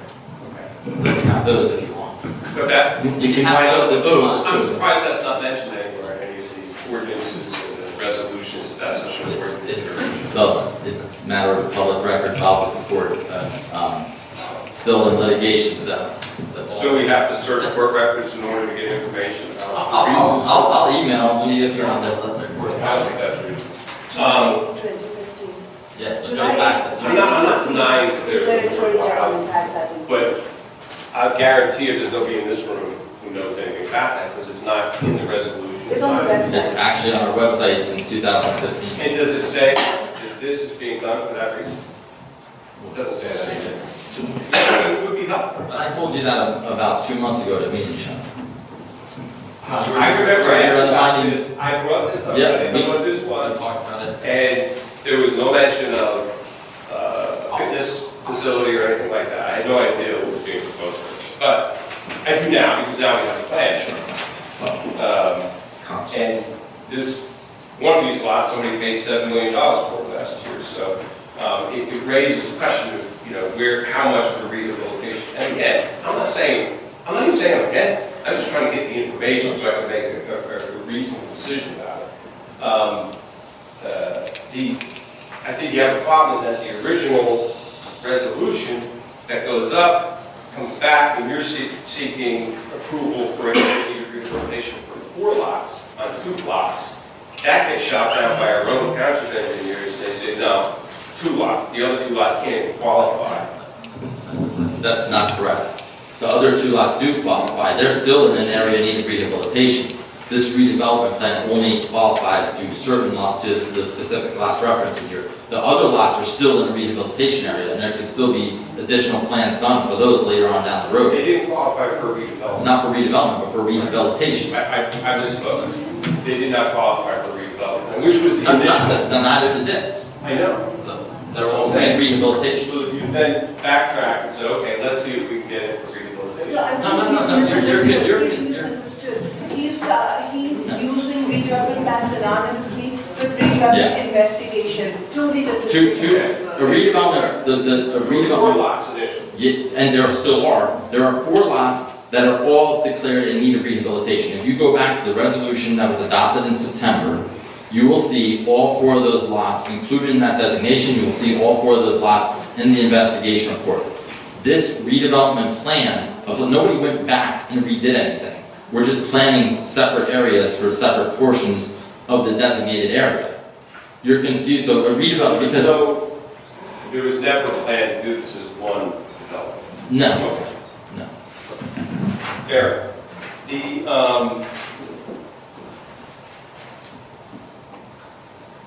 report, I wasn't able to find, maybe it's on the website, I couldn't find this August 15th report that made this determination that we're talking about. Is that something that's publicly available? I think I uploaded you with Open Invest and I uploaded it right away. Okay. So, and if you would like, I can give you a copy. Okay, I didn't see that. I uploaded it right away. Okay. I'm assuming, that would be a good document for everybody to have as they consider just that report, because that seems to be, I assume it expresses some of the concerns about the property and what would qualify. Well, it's, by statute, do I need to come to the mic? Do you mind if I share the space with you? Okay. By statute, any investigation has to follow certain criteria. It's all outlined in the ARHL, and the report basically says what there are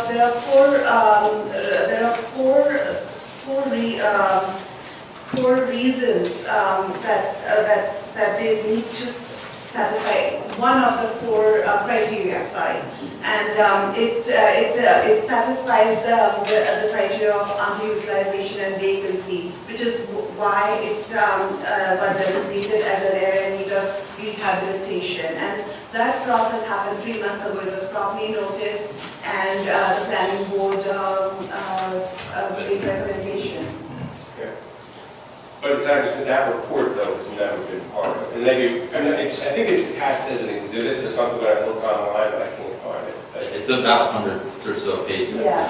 And does that report address the vacancy? Yes, it does. Okay. And I'm assuming it's going to say there's a lot of vacancies with the building. They have to, right, they also have to have data supporting that, which they also have to have data supporting that, which was provided to the satisfaction of the planning board. So that process got vetted 3 months ago. As I understand the statute, it says there's a 45-day period. They don't provide a report within 45 days, you can move forward, or they can provide a report. I don't think there was a report here, if I'm understanding history yet. They basically said, we don't approve the plan, but it did give us a report. No. Okay. All right, no, That's all, that's, no, go ahead. Yeah, so they they're only reviewing the redevelopment plan for conformance with the master plan, okay? They can make recommendations if they want. It's a zoning ordinance, just like any other zoning ordinance that is drafted and introduced by the governing body. It is then referred to the planning board for master plan conformance, just like it is under section 26 review of the municipal land use law, but this process is under the redevelopment law. But it's a very similar process. And then we get memorandum back from the planner that addresses what their findings were, which were the findings that were rejected tonight. Yeah, I just think there's a little bit of confusion in that it's a two-step process. The first step is to determine whether or not the properties meet the criteria in the area needed rehabilitation or redevelopment. That's called the investigation study. That was adopted back in September. There's a 45-day period for that. And then, Excuse me, and I was going to interject. So that, the board agreed with TNM's recommendation, and I had sent a memo to the governing body conveying their recommendations. Please go ahead. so that's the first step in the process. There's a 45-day challenge. That process occurred back in September, and then the mayor and council asked the planning board to determine to move forward with what would be a separate and second step in the process, which would be the redevelopment plan. And that is the process by which the plan was presented in December to the planning board. The planning board's role in that presentation is to determine whether or not the redevelopment plan as it's been presented is consistent with the master plan, state plan, and re-examination plan. We provided information within the report that clearly state why the redevelopment plan as it was constituted clearly meets the goals and objectives of the 2004-2014 master plans and re-examination reports. The planning board chose to vote against consistency, only consistency. So what we did post that meeting is I put together a letter walking through the 3 items that the planning board indicated they felt were the reasons why it wasn't consistent. San then also put together a letter to that same effect, which we submitted to the mayor and committee, and I believe that was what was voted on just prior to this. The resolution had that information, correct? That is correct. Okay. And both of us, Mr. Ryan and myself, we are the type of planners. The township has hired me to provide advisory services to the planning board. By statute, they were supposed to, if the statute requires, if they are inconsistent, they have to give recommendations. The planning board did not have any reasons or recommendations to substantiate their findings of inconsistency. And they much against my advice that it is indeed substantially consistent, they disagreed. I mean, I get that these folks disagree with the planning board, and I'm not deciding who's right and who's wrong, but as I understand the process, it's 45 days from the referral, they are going to give a report, and if they don't, after 45 days, these guys can say, we approve it. Or just, actually, I think it happens automatically. Even the ordinance that's being voted on said a report being returned from the planning board has such consistency. Was there a report, or was it? The report is a memo from our planner, yes, that says the planning board was wrong, basically. Okay, so They reported what their findings were, and those findings were rejected. That's what the basis of the rejection was. Again, as I started saying, I think it would be a bad idea to get the report from the planning board. If somebody wants to challenge We it. did get the report. I did give If it. you have a report, that's what I'm telling you. Dated December 12, And but you're speaking on behalf of the planning board. Okay. Few more things.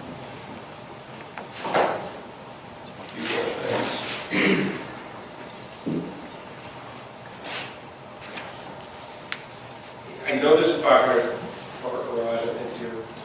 Is there any consideration, and we've got, obviously, I think you know there's parking problems there already with New Jersey Transit.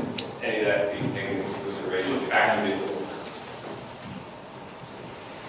First thing, there's nothing there yet. This is a redevelopment plan. A redevelopment plan sets the box of what you can put there, the maximum of what you can put there. That doesn't mean that's what's going to go there. It could be 400, it could be 200, it could be a surface lot. It's going to depend upon what their final site plan application is. Is there likely to be a garage there? Yes, it's probably likely. But the plan doesn't establish that. It sets the box as to the maximum bulk standards of what you can put there. That doesn't mean that's what is going there. Just to be clear, it doesn't. Part of the things we can do is make it incentivize anybody who's going to do this, or otherwise, if someone's going to get the benefit of this, and I think it is a benefit, I mean, we're now making it much easier. This would be a tough sell for the planning board under the existing zone ordinance for that property. We're making it a lot easier for them. We're making it feasible. It's also an empty office building. I don't know how empty it is. It's completely vacant. Was it empty as It's actually two vacant buildings. And the parking lot is closed. I'm just trying to get the information, and I'm So- suggesting that putting what is proposed there will create a lot of volume there, and there are things maybe we can do in the way this is structured to make that less of a problem than it otherwise might be. And I don't know if that's been completely considered, because I haven't seen the document.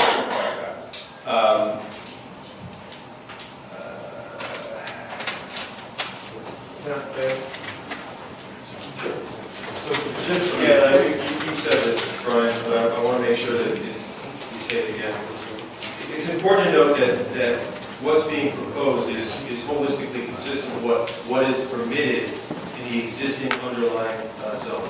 And so, under the existing zoning, athletic academies, athletic facilities, athletic fields, privately owned, basketball courts, parks, playgrounds, swimming pools, gyms, health spas, athletic clubs, cafeterias, daycares, blood banks, office uses are all permitted. And so what is being proposed as permitted uses are almost holistically permitted under the existing underlying zone. So this is very consistent with what the underlying zone permits, even though the existing use is an office. I'm not sure I completely agree that this particular use you're talking about, a club of this size, fits with, I think maybe as an accessory use, the way I read that. But those uses you just listed, I don't think. actually it is principally permitted. For what? For a health club spa, it is principally permitted. Okay. I thought I saw that as an accessory use. No, that's, no, it is principally permitted. Okay. I'll check, I don't have it right here, I'll check, but. Yeah, and I You can got tell it. you, of course I do. It's principally permitted, last year was an ordinance 2017, what is it? I'll tell you, 2017, it was adopted October of last year, which permitted health club spas as a principal use, and that was in accordance with the 2014 master plan re-exam that said that the uses need to be re-examined to address the occupancy of the vacant buildings. And I believe a few members of the township committee were still there, so yes. So just to clarify, because I know your next question is going to be, so we might as well just clarify. So in the report that we placed in the document, which talks about existing zoning, under accessory use, we have identified gym, health spa, and athletic club. What Sam is saying is that the ordinance that you have, that we took this from, it was updated as a separate ordinance, and health spa was then created as a permitted use. So although this says accessory, there has been an updated version of the ordinance that allows for. So you just note that that ordinance, when it was passed, was found by the planning board to be consistent with. Oh, yes, I was just going to add that too. Which is just how Exactly. ludicrous their determination is. Exactly right. How could you not know that? I mean, I guess just as a, not knowing anything else, the planning board that on many other occasions is praised upon is now being described as ludicrous. I just. No, I don't think it's fair to say, I don't think it's fair to say we're saying that they're ludicrous. We're saying we don't agree with their determination with no recommendations to the planner's letter. That doesn't describe ludicrous. Well, I didn't use the term either, but it just makes me want to pause and say, okay, these people who do this day in, day out, some of you who served with them for quite some period of time, maybe still do, made this determination, maybe it's worth a little harder look, because yes, they have to get site plan approval. My feeling is this ordinance makes that site plan approval. But if there were recommendations, at least from my seat, I won't speak for my colleagues, after review of both the planner and the architect's review, I don't see the basis of what they were, of their rejection. And that's just, I mean, I wish I had a better answer, but that's just is what it is. I mean, they didn't provide a basis. I wish they would. They have a right to say yes or no, but they chose for some reason. I don't know what that reason was. Maybe it was public, I don't know. Thank you. Thank you. Bill?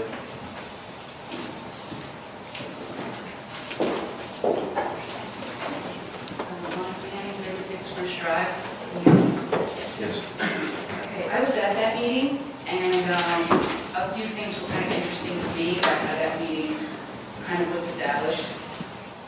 I had been to 3 redevelopment meetings, so I saw kind of a pattern here, just about how this is done, and it was a little, I guess, confusing seeing how the planning board commented at that meeting.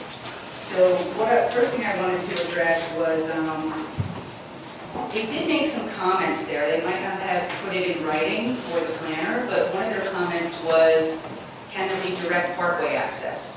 Because they felt that the traffic was significant. That's site plan. I'm just saying. That's why I feel that their review was just, I understand. they took site plan into consideration is what I'm hearing. Well, I think That we're just meeting and thinking reading. out loud, because I got the impression, and Mr. Reiner had mentioned, that a lot of these redevelopment plans are geared toward the developer. And he said most of them kind of work hand in hand. Okay, so I wasn't sure, I couldn't tell because it was the first time that I was meeting with the planning board, if they had known this was, they could have known it was zoned possibly for a fitness club, but I was under the impression that going from 40 feet to 70 seemed like a big jump to them. So even though it's possibly zoned for a fitness situation, maybe not something as large as that. So they were just kind of thinking out loud, discussing that, and talking about the height of the parking garage and how many cars, and they were saying 580 cars. It's not just one time a day, it's multiple times a day. Now, I'm just commenting here because there doesn't seem to be some kind of paperwork connection between the two, and this is happening so quickly after, and there's no minutes to go looking at. And I just happen to be one of the people that were there. Ms. Manning, Yes. again, I want to make sure that the comments tonight and questions tonight are specific with regard to... They are. With the zoning ordinance. I think what you're talking about is some comments for a future site plan for this potential application. Well, I'm sorry. So I want to make sure... I understand. I want to make sure to separate zoning from Saying, site if plan. there are recommendations, these are the things I... But that's what they're required to do.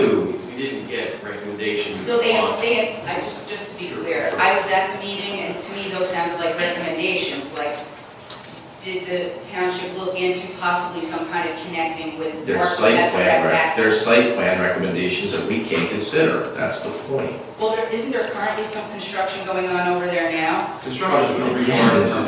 Right. Was that something that, I mean, if you know this project is large, would you consider addressing these issues? But once again, you know, we have Sam sitting here, we have Fran Reiner sitting here, right? So they provided reports to the planning board. The planning board has elected not to accept that and not to provide the governing body with specific reasons. Now, Okay, I looked at the report, and it looks like they said that they felt some of the items were inconsistent, and I understand. I know it has to be substantially consistent, I get that. but they talked about traffic circulation and how traffic circulation in the master plan wasn't really addressed.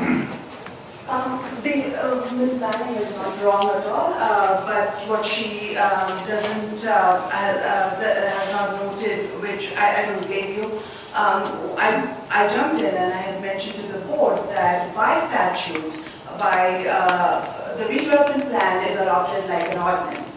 The ordinance is governed by the MMUL, which is NJSA 40:55D 62A, which says that it has to be either substantially consistent with the land use plan element and the housing plan element, or to effectuate circulation pattern. One of the board members read just one sentence, so I read out the entire sentence of page 29 of the circulation plan and noted that this talks about road improvements. That doesn't mean that this particular use will be inconsistent, and that circulation plan was written in 2004. In 2014, there was a re-examination report done, and another one I'm in the process of writing in 2018, which also I mentioned to the board that there are highway improvements happening. The highway authority is redesigning Route 109. The highway authority is doing improvements along Half Mile Road as well as Union Spring Road.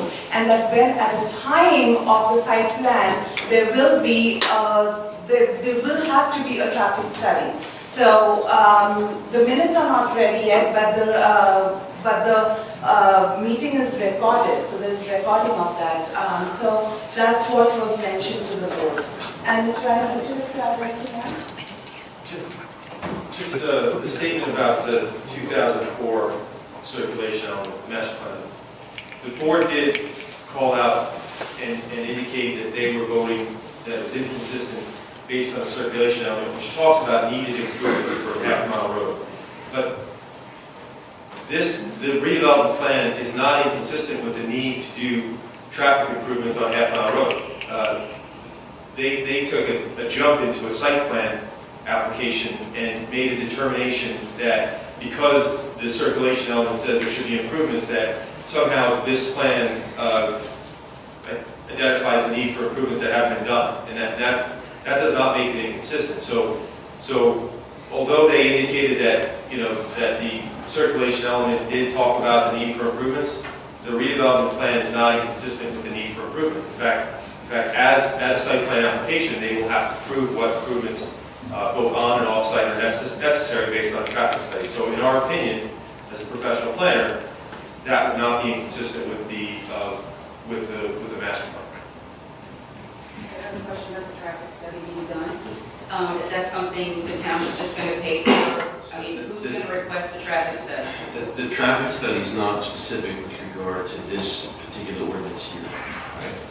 The traffic study is a site plan issue, and the planning board under site plan.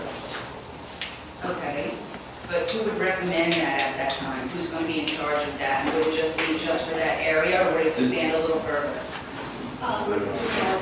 The ordinance has a requirement of traffic impact studies. We've had, for any site plan application, we do request the applicant to provide and then drop the planning board engineer. So office reviews it, my office reviews it, and we pass up, we make comments, and they're supposed to provide testimony. And I think, if I'm not mistaken, I think the board chair said to Mr. Reiner, oh, we're going into the site plan mode. I believe, didn't he say that? So, so even they recognized that they were getting into the site plan mode. So, one last question. So Lifetime, if that was the applicant at the time, would have to come up with a traffic study? Is that what I'm hearing? Yes. Okay. Thank you. So One of the things is, and I know this is more site plan related than redevelopment plan related. Yes, I know. But there, I know this. I think someone's going to write an article about this. But what I wanted to say is, think it realistically. If this office building had just been reoccupied by some business or some other uses, there would be no traffic study. There'd be no site plan application. They'd just be allowed to move in, right? And even if there were a new application made for that property, someone wanted to take down the building, put a new building up, we all know, having been through the planning board process for all these years, there's a very limited amount you can get out of a developer to do road improvements. The Turnpike Authority is about to spend tens of millions, they are spending tens of millions of dollars to radically improve exit 109. What they're doing is 100 times more than you could ever get out of a developer from a site plan application. So the road improvements that were talked about years ago are being done already way, in a greater way, larger way than we would ever be able to get from a developer. The traffic study, I'm sensing, will say something to the effect that with all these improvements, they're improving road traffic conditions. That's exactly the Turnpike Authority's goal, is to improve traffic at exit 109. And again, without those improvements, you wouldn't have gotten a developer to do just a fraction of what's being done out there now.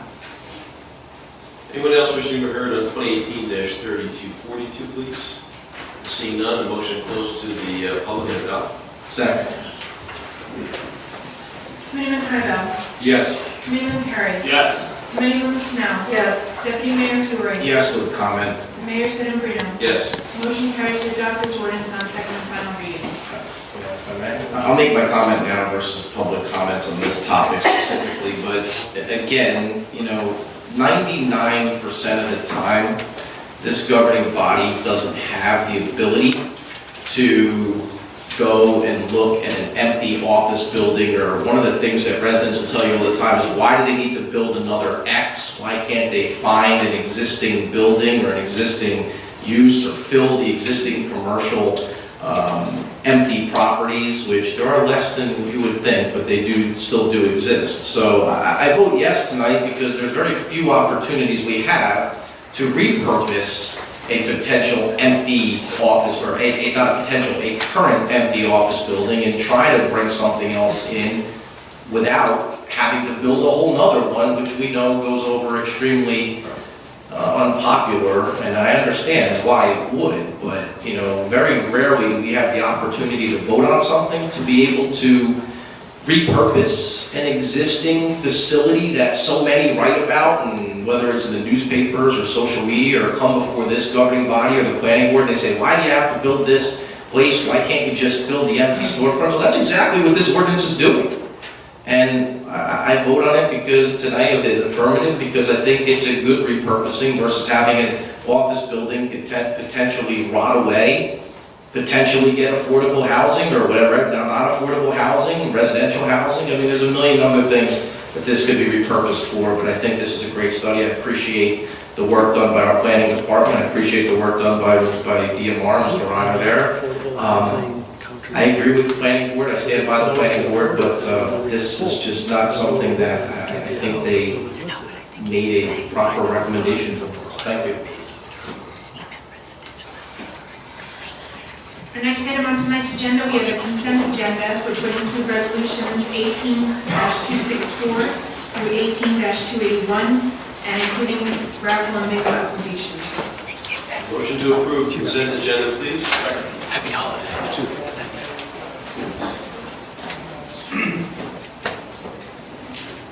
Committeeman Hybel. Yes. Committeeman Perry. Yes. Committeeman Snell. Yes. Deputy Mayor Fiore. Yes. Mayor Sedambrino. Yes. Motion carries to adopt the consent agenda. At this time, we have Township Committee comments. Committeeman Hybel, please.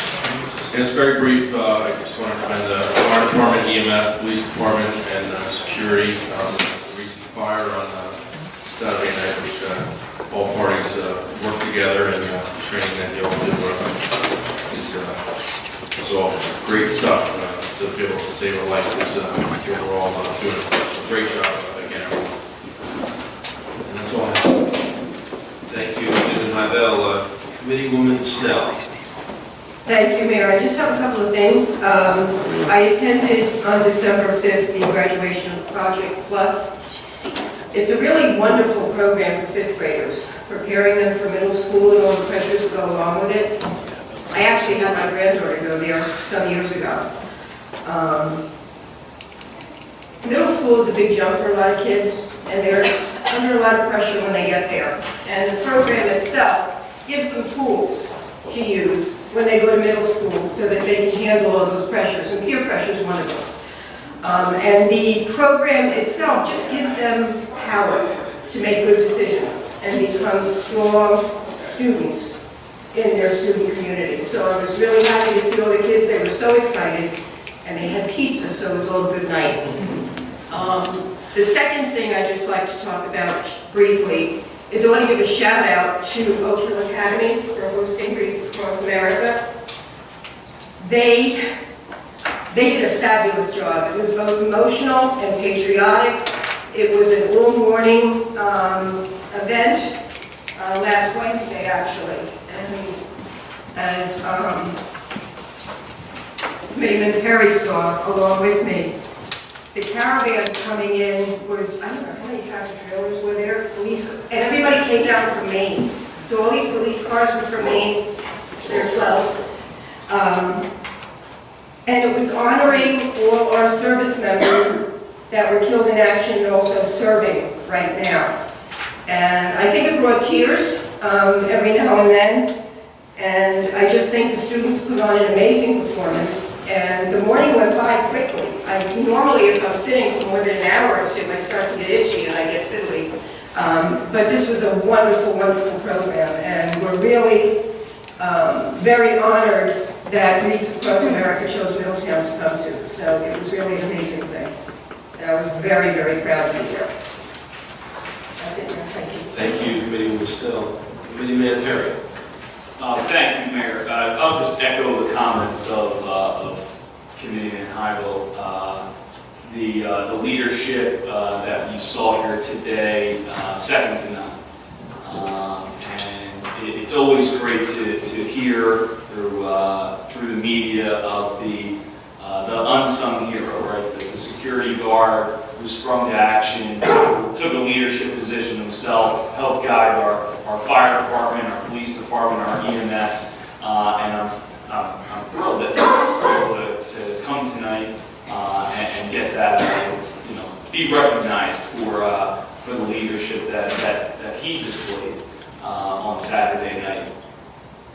So I'll congratulate him, and then obviously our police department and Officer Thornton.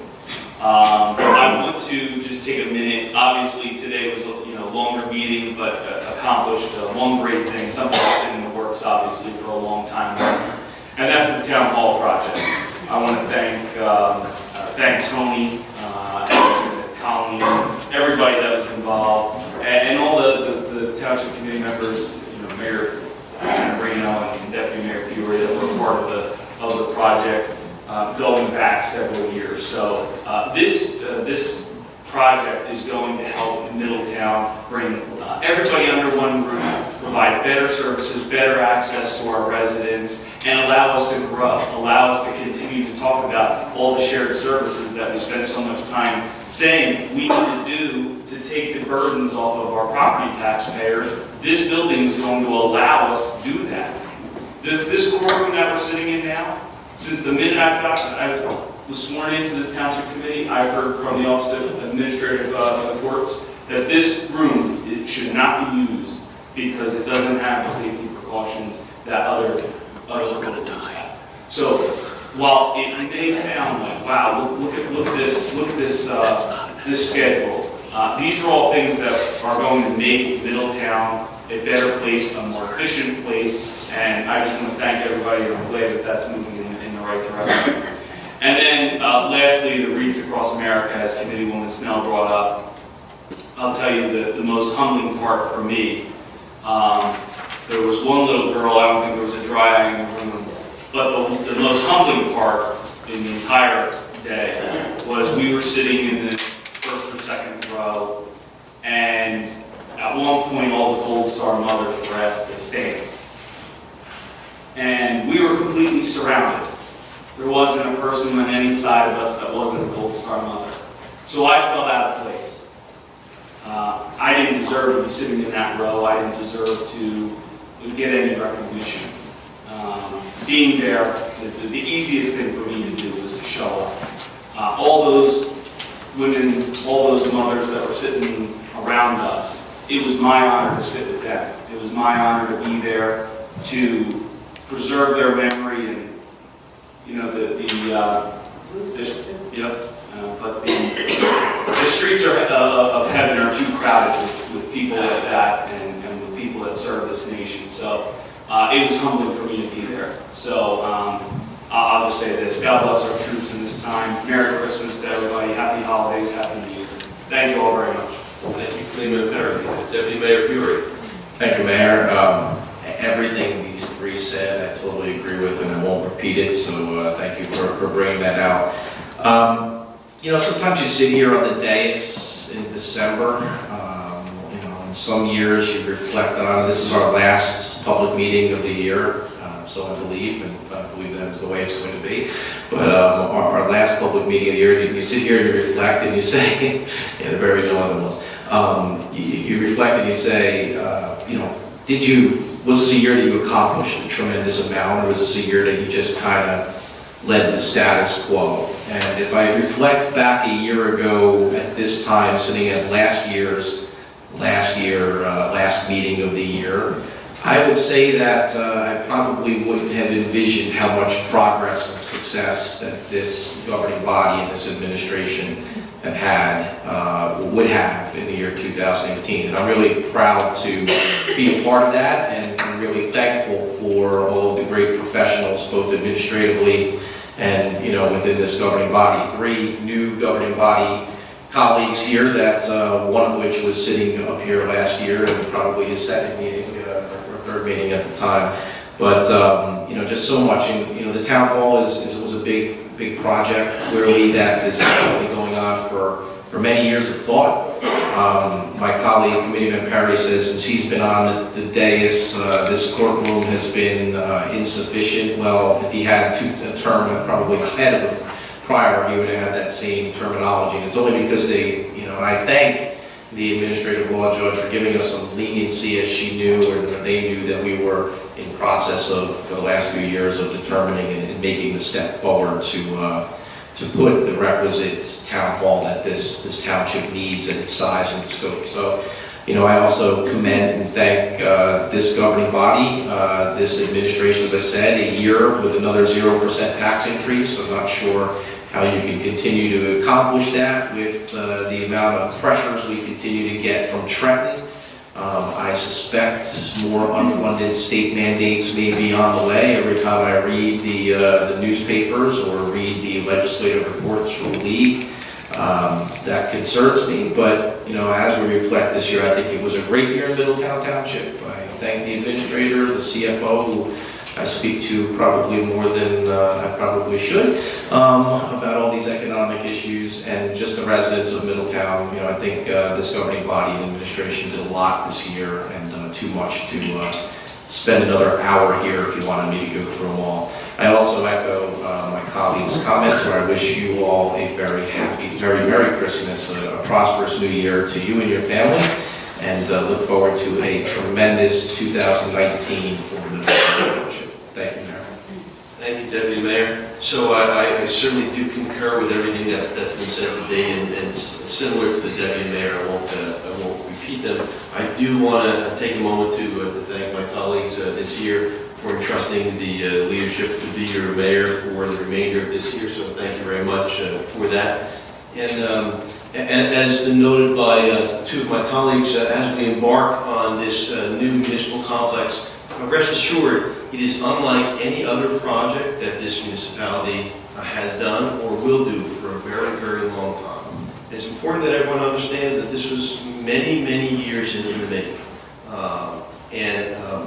Many nights and many reviews with regard to what the best process would be, the best economic outcome for the township, so that, as Committeeman Perry said, we can grow into the building, we can continue to look to the future to serve not only the township of Middletown, but surrounding townships in terms of shared services. And again, you will look throughout Monmouth County, you will not find a project that is similar to this. Middletown has become one of the leaders in terms of this project delivery type, certainly in Monmouth County. that we can protect the taxpayers moving forward, we can minimize any liability, and we can generate the best project at the lowest cost with the least amount of risk. So although this was certainly the second reading, which will begin this process between the Township Committee and the developer, it is a process that we have not undergone before, nor will we again of this magnitude. I understand it will change the way that we do business, certainly within this area and within other townships. One other item that I'll bring up is with New Jersey Task Force 1 that was here, there were certificates that I read, and those certificates noted that some of the members were on duty for 16 to 25 days. So they left their families for 16 to 25 days, and they did it at a moment's notice. So just take a moment to think about that, and with regard similarly to our fire department and our police department, and everyone that's a volunteer, everyone that we pay to go into danger when everyone else runs away from it. That is a tremendous feat. We should pay tribute to that as we did today, and we are lucky, and the Township of Middletown is lucky to have those volunteers to put their lives on hold for 16 to 25 days. Anyone can take, would you put your life on hold for 16 to 25 days? How about for an hour? How about for a day? So we owe them a debt of gratitude and to the service for Middletown and to the country as a whole. Without further ado, I certainly want to echo the comments of the Deputy Mayor. This was a fantastic year. Certainly in the past 5.5 months that I've served as mayor, it seemed like certainly the entire year with what we've been able to accomplish. Maybe a year and it was. With what we've been able to accomplish here, and I want to thank all of our professionals and staff for making it happen. We do the easy part. Everyone else does the hard part. So we want to thank you so much for that. It's been tremendous accomplishments this year. And with that being said, I want to wish everyone a great holiday season from my family to yours. So that will close the Township Committee comments. And I do want to open it up to public comments. You can make a comment about anything that you like. Please limit your comments to 5 minutes and provide your name and address, please. So, anyone wishing to be heard? Yes, ma'am.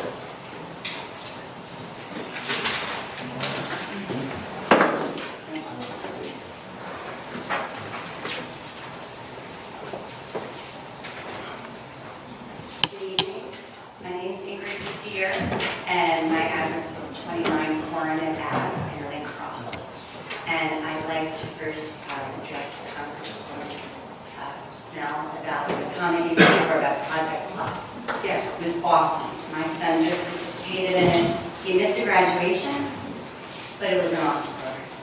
And It is. I wish more parents would look to it for their children because it's really a great experience. It empowers them. It definitely does, and it was eye-opening for a lot of parents. And because of my son, who's a 5th grader, that's why I'm here this evening. I live in Lincroft. I live near Swimming River Road. I'm off of 520. Coronet runs parallel to Majestic. I made a little map in case you want to see exactly where I am. But I've been there now for 6 years, and it's a wonderful neighborhood. We have a lot of kids. They're active. They're out and about on their bikes, on roller skates, playing ball. But what frightens many of our neighbors, old and young, are the amount of cars that are on our street and they're speeding. They're using Majestic and Coronet as a cut-through. I have contacted the police department several times over the last 6 years. Lieutenant Neil Hampson has been awesome. I've spoken with him many times. He's had patrol cars come out. He's had cars ticketed for speeding. They haven't always been out there during high traffic periods, which are in the morning from about 7 a.m. I hear them flying up and down the street till about 8:30 or 9 o'clock. So peak traffic hours. The majority of the cars are coming from Colts Neck, up Swimming River, making a right onto Roger, and making a left up Coronet and Majestic. And I almost was hit a few months ago by a car coming around the corner while I'm walking my son to the bus stop. Same thing for other neighbors walking dogs. People just don't care. They want to get out of the traffic, they want to avoid the light on the corner of Swimming River and 520. On the other side of the street, going towards Brookdale, there are 3 streets, Lindy, Pine, and Oak. All 3 of them have a no left turn during the hours of, I believe, 7 a.m. to 10 a.m. because they're trying to stop cars from cutting through their neighborhoods going to Brookdale College. Those signs have been there, I'm told, for several years now. What I'd like to propose and ask is if we could do the same onto Roger. That cars coming from Tinton Falls and Coltec can't make the right turn onto Roger Avenue between 7 and 10 a.m., Monday through Friday, and then they can't cut up our streets. There's a bus stop on the corner up the street from me on Coronet. There's a bus stop on Roger and Majestic. Many times, as parents, we actually step into the street and say, slow down, what are you doing? Like trying to get their attention, say, we know you're not neighborhood people, you're using the street as a cut through, and you don't know how many times people have lifted up their hands and given us signals with them. What I've done, talking to many of our neighbors, a lot of people are concerned, it's not just me. I know it's only me here this evening, but it's the holiday week, and a lot of people are busy. I was able to put together 2 petitions. I have 77 signatures on each from people on Coronet, Majestic, Regal, and Roger. One thing is we'd like to do is to have that sign up, and I know it's a county road, and Lieutenant Hanson and I have discussed that it's a county road, so it might be a little bit more complicated, but if we can put it on the other side, I don't understand why it couldn't be put on the right side of the street to control traffic. So it's limiting that right-hand turn during rush hours, Monday through Friday. And then also I requested signs on all 4 of those streets, watch for children or watch our children. However it's done, I talked to somebody that works for the township. I know there are 2 gentlemen, one is Bob, one is Rob. They do the signs. And I showed him this because they actually put a 25-mile-an-hour sign on the post in front of my house to slow them down. That was my request. And he said that they can do these, no problem. So I've requested 4 of these signs. I would also like to request that on the corner, I'm just going to show you this real fast, on the corner of Roger and Coronet, thank you. Down here there is a stop, but no one stops. They come down Coronet and they just roll right onto Roger. And I can't tell you how many times there were near misses with animals, with people, with kids, and I'm just afraid, I'm really afraid that somebody's going to get hurt, because there's been a lot of those calls. So I'm asking, please help us out. I've made many phone calls. Lieutenant Hanson said that if I could get a petition and enough signatures, something might be able to be done. So if you could. Does he provide a report? I haven't seen a report on this one yet. Just to be clear though, when we leave, we'll give this, talk to the police and we can probably all those things, but the no turn movements would apply to everybody. Yeah, I know. And I actually talked to, especially people on Roger, and during those hours, They'll live with it. they'll live with it. Okay. They don't care that they can't make a turn in because they're already in. And they can go out that way, and they can go out and, they can go out the other streets. Okay. So that would alleviate, what would be awesome too is if we could have no left turn from 520 down, but we can't, and Lieutenant Hanson looked into that because there's doctor's office, dentist's office, and another office like on that corner, and you can't do that for those hours. Plus, it would also make it possible to get on the street at certain times. You couldn't turn right on Roger or right on Majestic, you wouldn't be able to get home at all. Can't do it that way. But we'll come up with that solution. Can we get copies of those? You can leave those with the I'm going to administrator? leave these to you, yes, because they make copies at home. So I know that you've been in touch with the police department, but what we want to do, and our concern is certainly your concern, that they do match. What we want to do is we want to get a report from the police department to execute some of those items, but they'll need to provide us with that report first. So if you can leave those items I will. with the administrator, that'd be fantastic. And see, the whole thing is, I'll just end right here. If people drove 25, it wouldn't be an issue. So But again, nobody drives 25. That's I know a- they even clock people like doing 50 on the That's And it's unfortunate, insane. everyone. I agree. But thank you for coming to that. Thank you all very much. It's my first time here, so thank you very much. Thank you so much.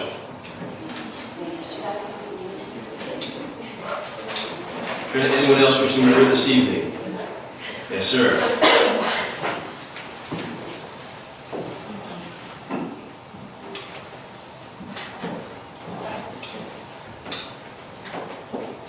Good evening, Mayor, Commission.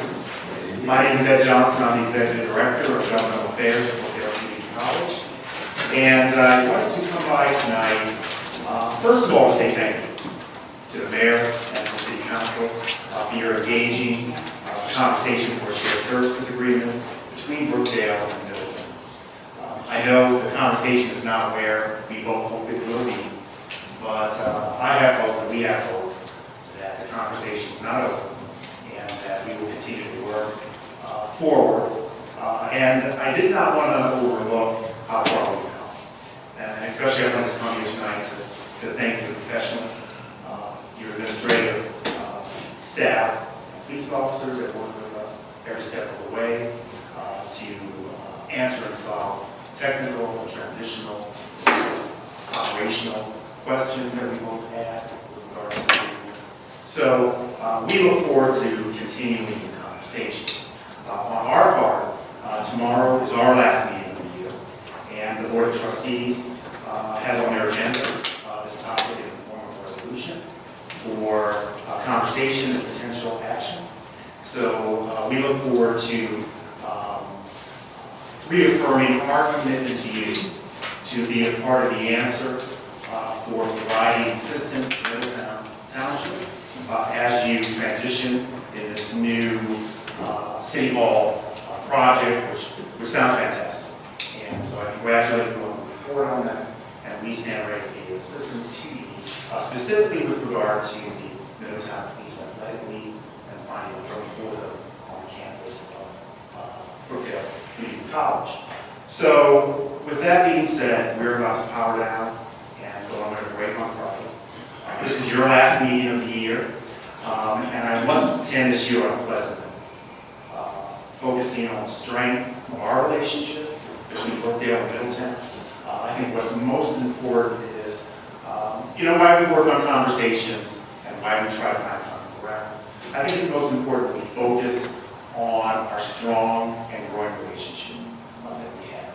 Because when I look to 2019 and beyond, I see many opportunities, many possibilities for additional conversations and accomplishments for great things between our two organizations. So with that, I wish you happy holidays, Merry Christmas, Happy New Year.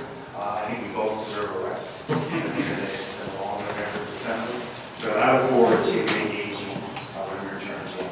So I wish you all. Thank you. Thank you very much. Thank you. Anyone else wish to be heard? Yes, sir, in the back, please. Yeah, you.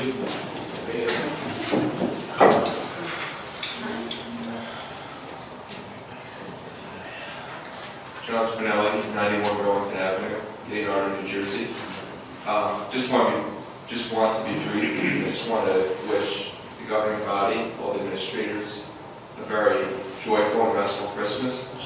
I just hope that next year, as all the time, that God will bless us with prosperity, wisdom, and doing what's best for the town. So I just wish you all a good holiday and a restful season. Thank you. Thank you so much. Thank you. Appreciate that. Anyone else this evening? Yeah?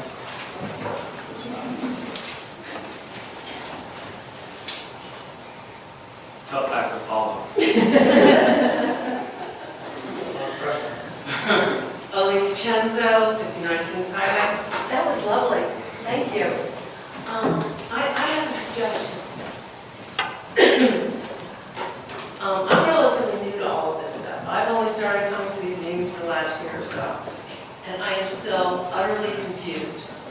And what I would really love is I would love to have a explanation like I'm a 5-year-old. That seems to be the new expression, right? If somebody could explain to the public, Middletown public, how our government works, the process. Like we have consent, we have proposed ordinance, consent agenda, first hearing, second hearing. We have all of these different things. I think that what I've been seeing in coming to these meetings is that people are asking questions, according to people on the data, that we're asking questions at the wrong time, at the wrong meetings. And I really think that for us, for all of us to have a conversation, use the word, that would be really wonderful to have some sort of flow chart, like easy. This happens, the knee bone's connected to the shin bone, and something really easy, like that, so that we can understand, like you come to this meeting, this is what you expect at a planning board meeting.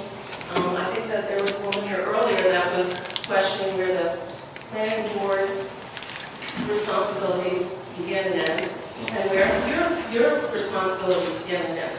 And I think that as a resident, I'd only love to have something like that, so that I could participate in my government. Sure.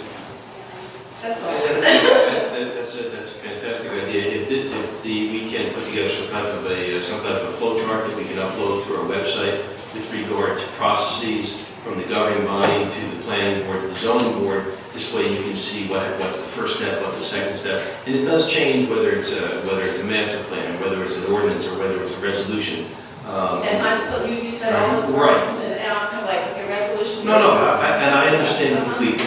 And the only reason a lot of us understand what's going on is because we've been doing it for a while, right? So I think it's an excellent suggestion. I think it's something that the administrator and the clerk can work on with regard to processes. We'd be happy to review it and then get it uploaded to the website so that everyone can see what the process I think that we might, it's a beginning of a dialogue, a better dialogue, so we understand how things We work. appreciate the suggestion. Thank you You very may much. have to drop it to a little bit greater because they get really smart. Well, I was listening to Comedy Central, and that is a term that they're all using. Yes. It makes me like a 5-year-old, which means that you really know your stuff. You should be as clever as the Schoolhouse Rock on just a bill. Thank you, very much. Thank you so much. Great comment. Anyone else wishing to be heard? Yeah.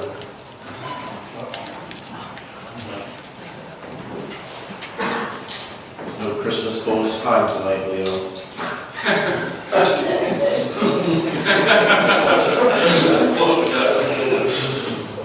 I'm starting my 5 minutes.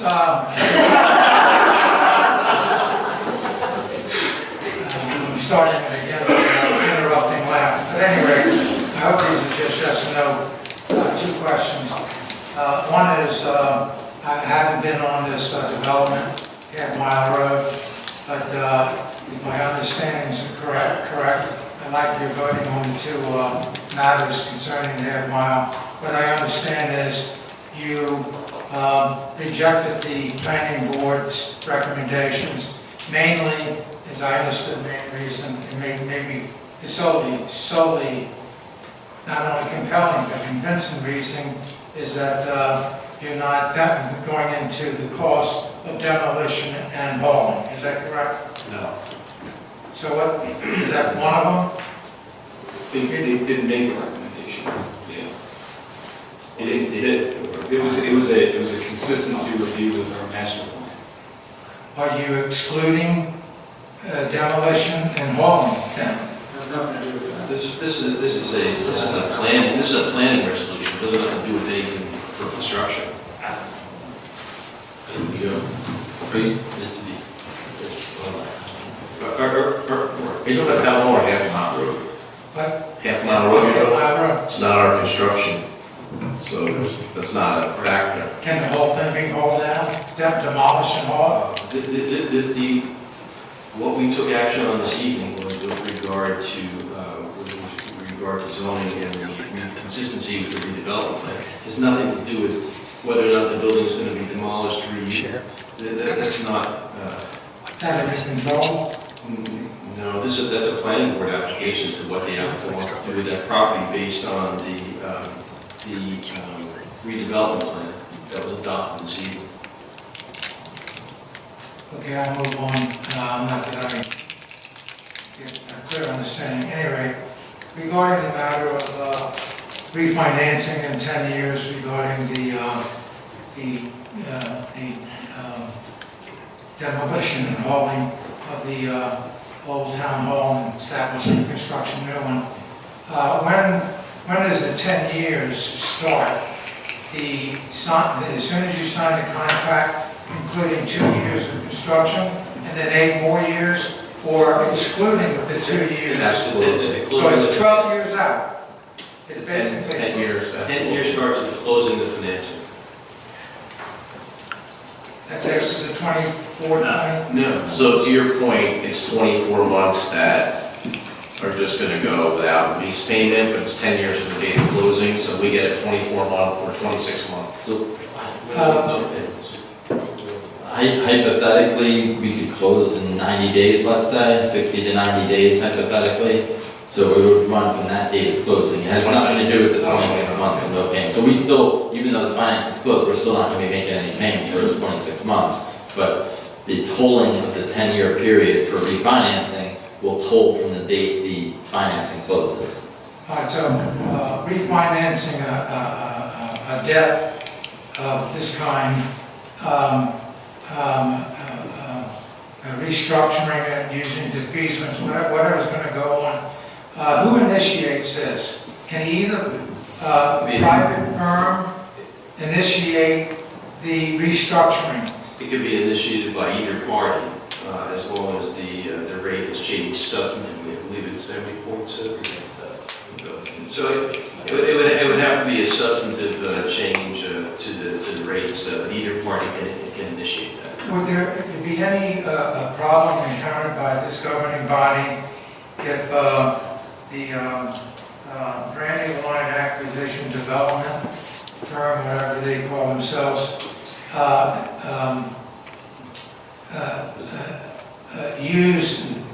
they're a holding company, I'm assuming. They are going to make loans and borrow on credit for construction purposes at least, and then after the construction is completed, something else occurs. But I'm not so sure I'm comfortable with Brandywine handling the leverage of the refinancing. What control do you have in the refinancing? It would have to be in conjunction with either party. If both parties have to agree to it, nobody can do it up to the 10 years. And then after that 10 years, either party can make the request. Parties have to share the expenses and we should also share the savings. I mean, they're not going to want to pay for it themselves, and they couldn't do it without us, without our consent. But why would we not do it? It would save us money. So I mean, well, everybody's got incentive. They want us. We all want to save money. And who will be leveraging this for the township? The CFO, I'm sure, at the time will be. Here? Yeah. You would have full control, leveraging and the brokering of this refinancing in 10 years? But Leo, and I know we're probably at the time, but whether any of us are on the governing body at that time or not, or whether there's an administrative change in 10 years or not, the fact is, people are gonna know, there's gonna be some smart people in the room who are gonna know what rates are, and if it makes sense to refinance or not, just like you would now, right? So it's how we do, and Tommy can tell you how many times we've done bond refinancing, but sometimes, they're not callable for a certain number of years when you do them. Usually, I think it might be 10, sometimes you're 5, and 10 years are not callable. So it's the same concept. Last question, could... You just want to wrap it up, Leo? Yeah, last question. Could the refinancing by the government after 10 years be brokered by the government? It can be requested by either side. But right, you can't broker, we can't be the broker. No, it's not like a brokerage. We can just request because the rates are where they are. But look, theoretically speaking, Leo, in this interest rate environment that we're in, it's a pretty good bet I think I'd make that we won't be refinancing in 10 years. Thank you very much. Thank you, Leo. Anyone else? Sir?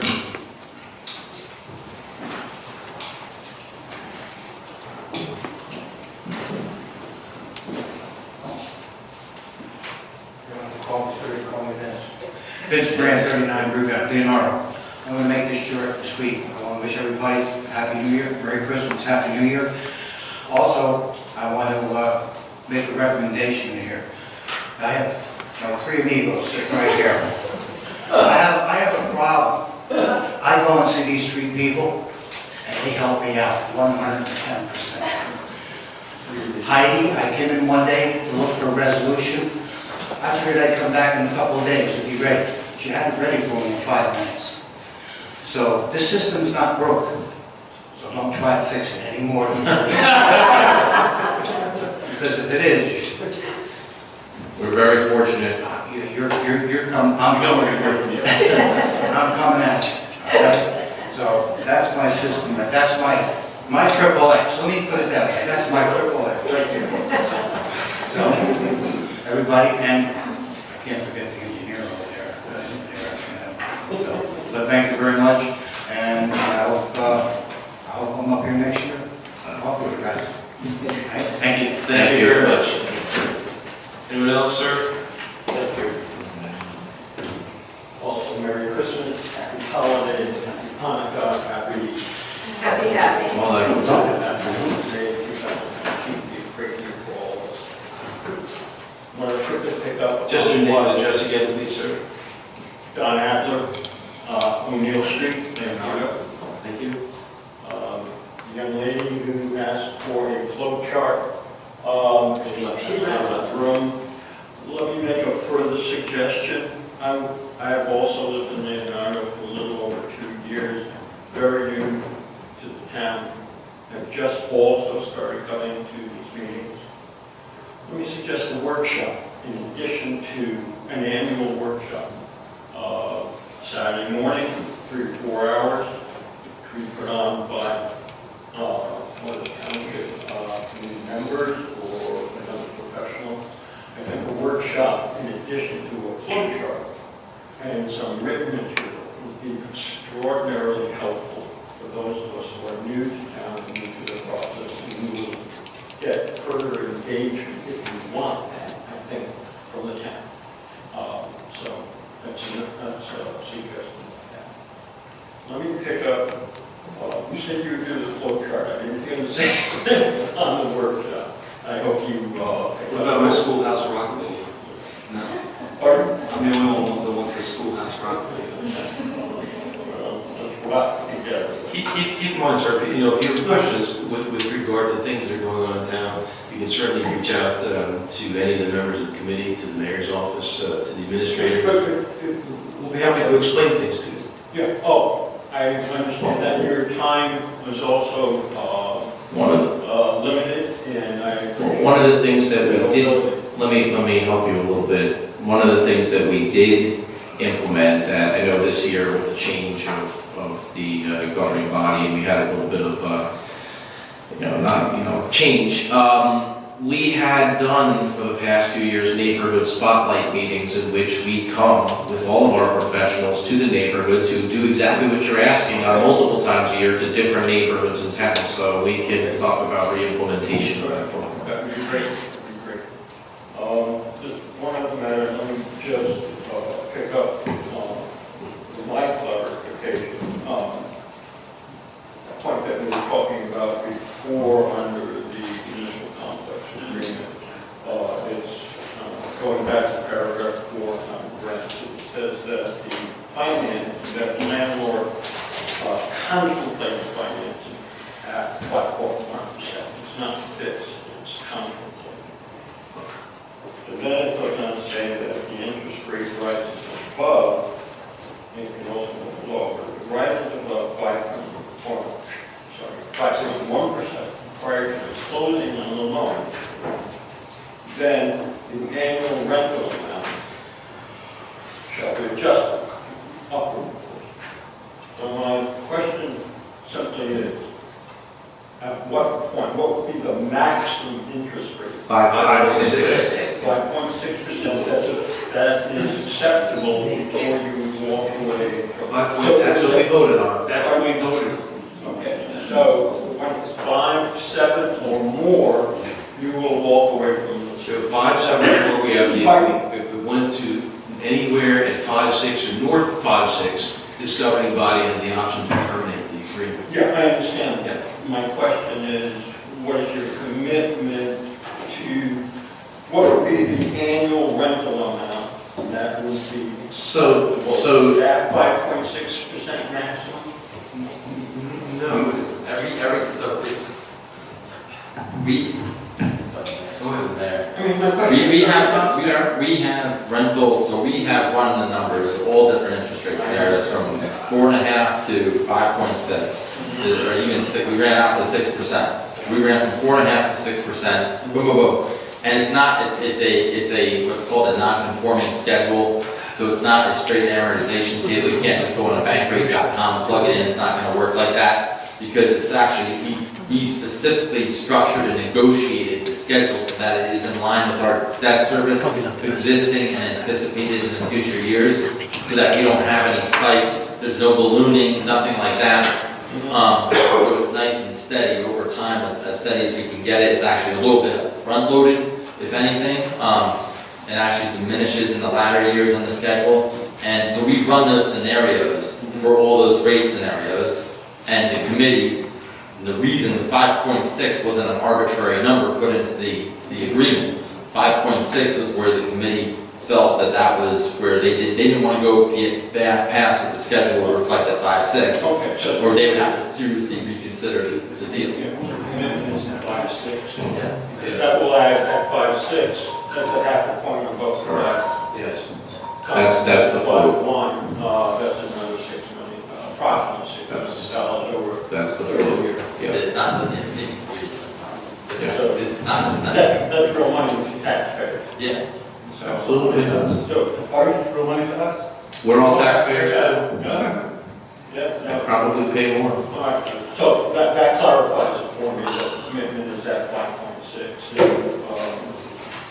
Thank you very much. Thank you. At this time, I appreciate your candid answers and look forward to good hearings. Thank you very much. Have a good night. You too.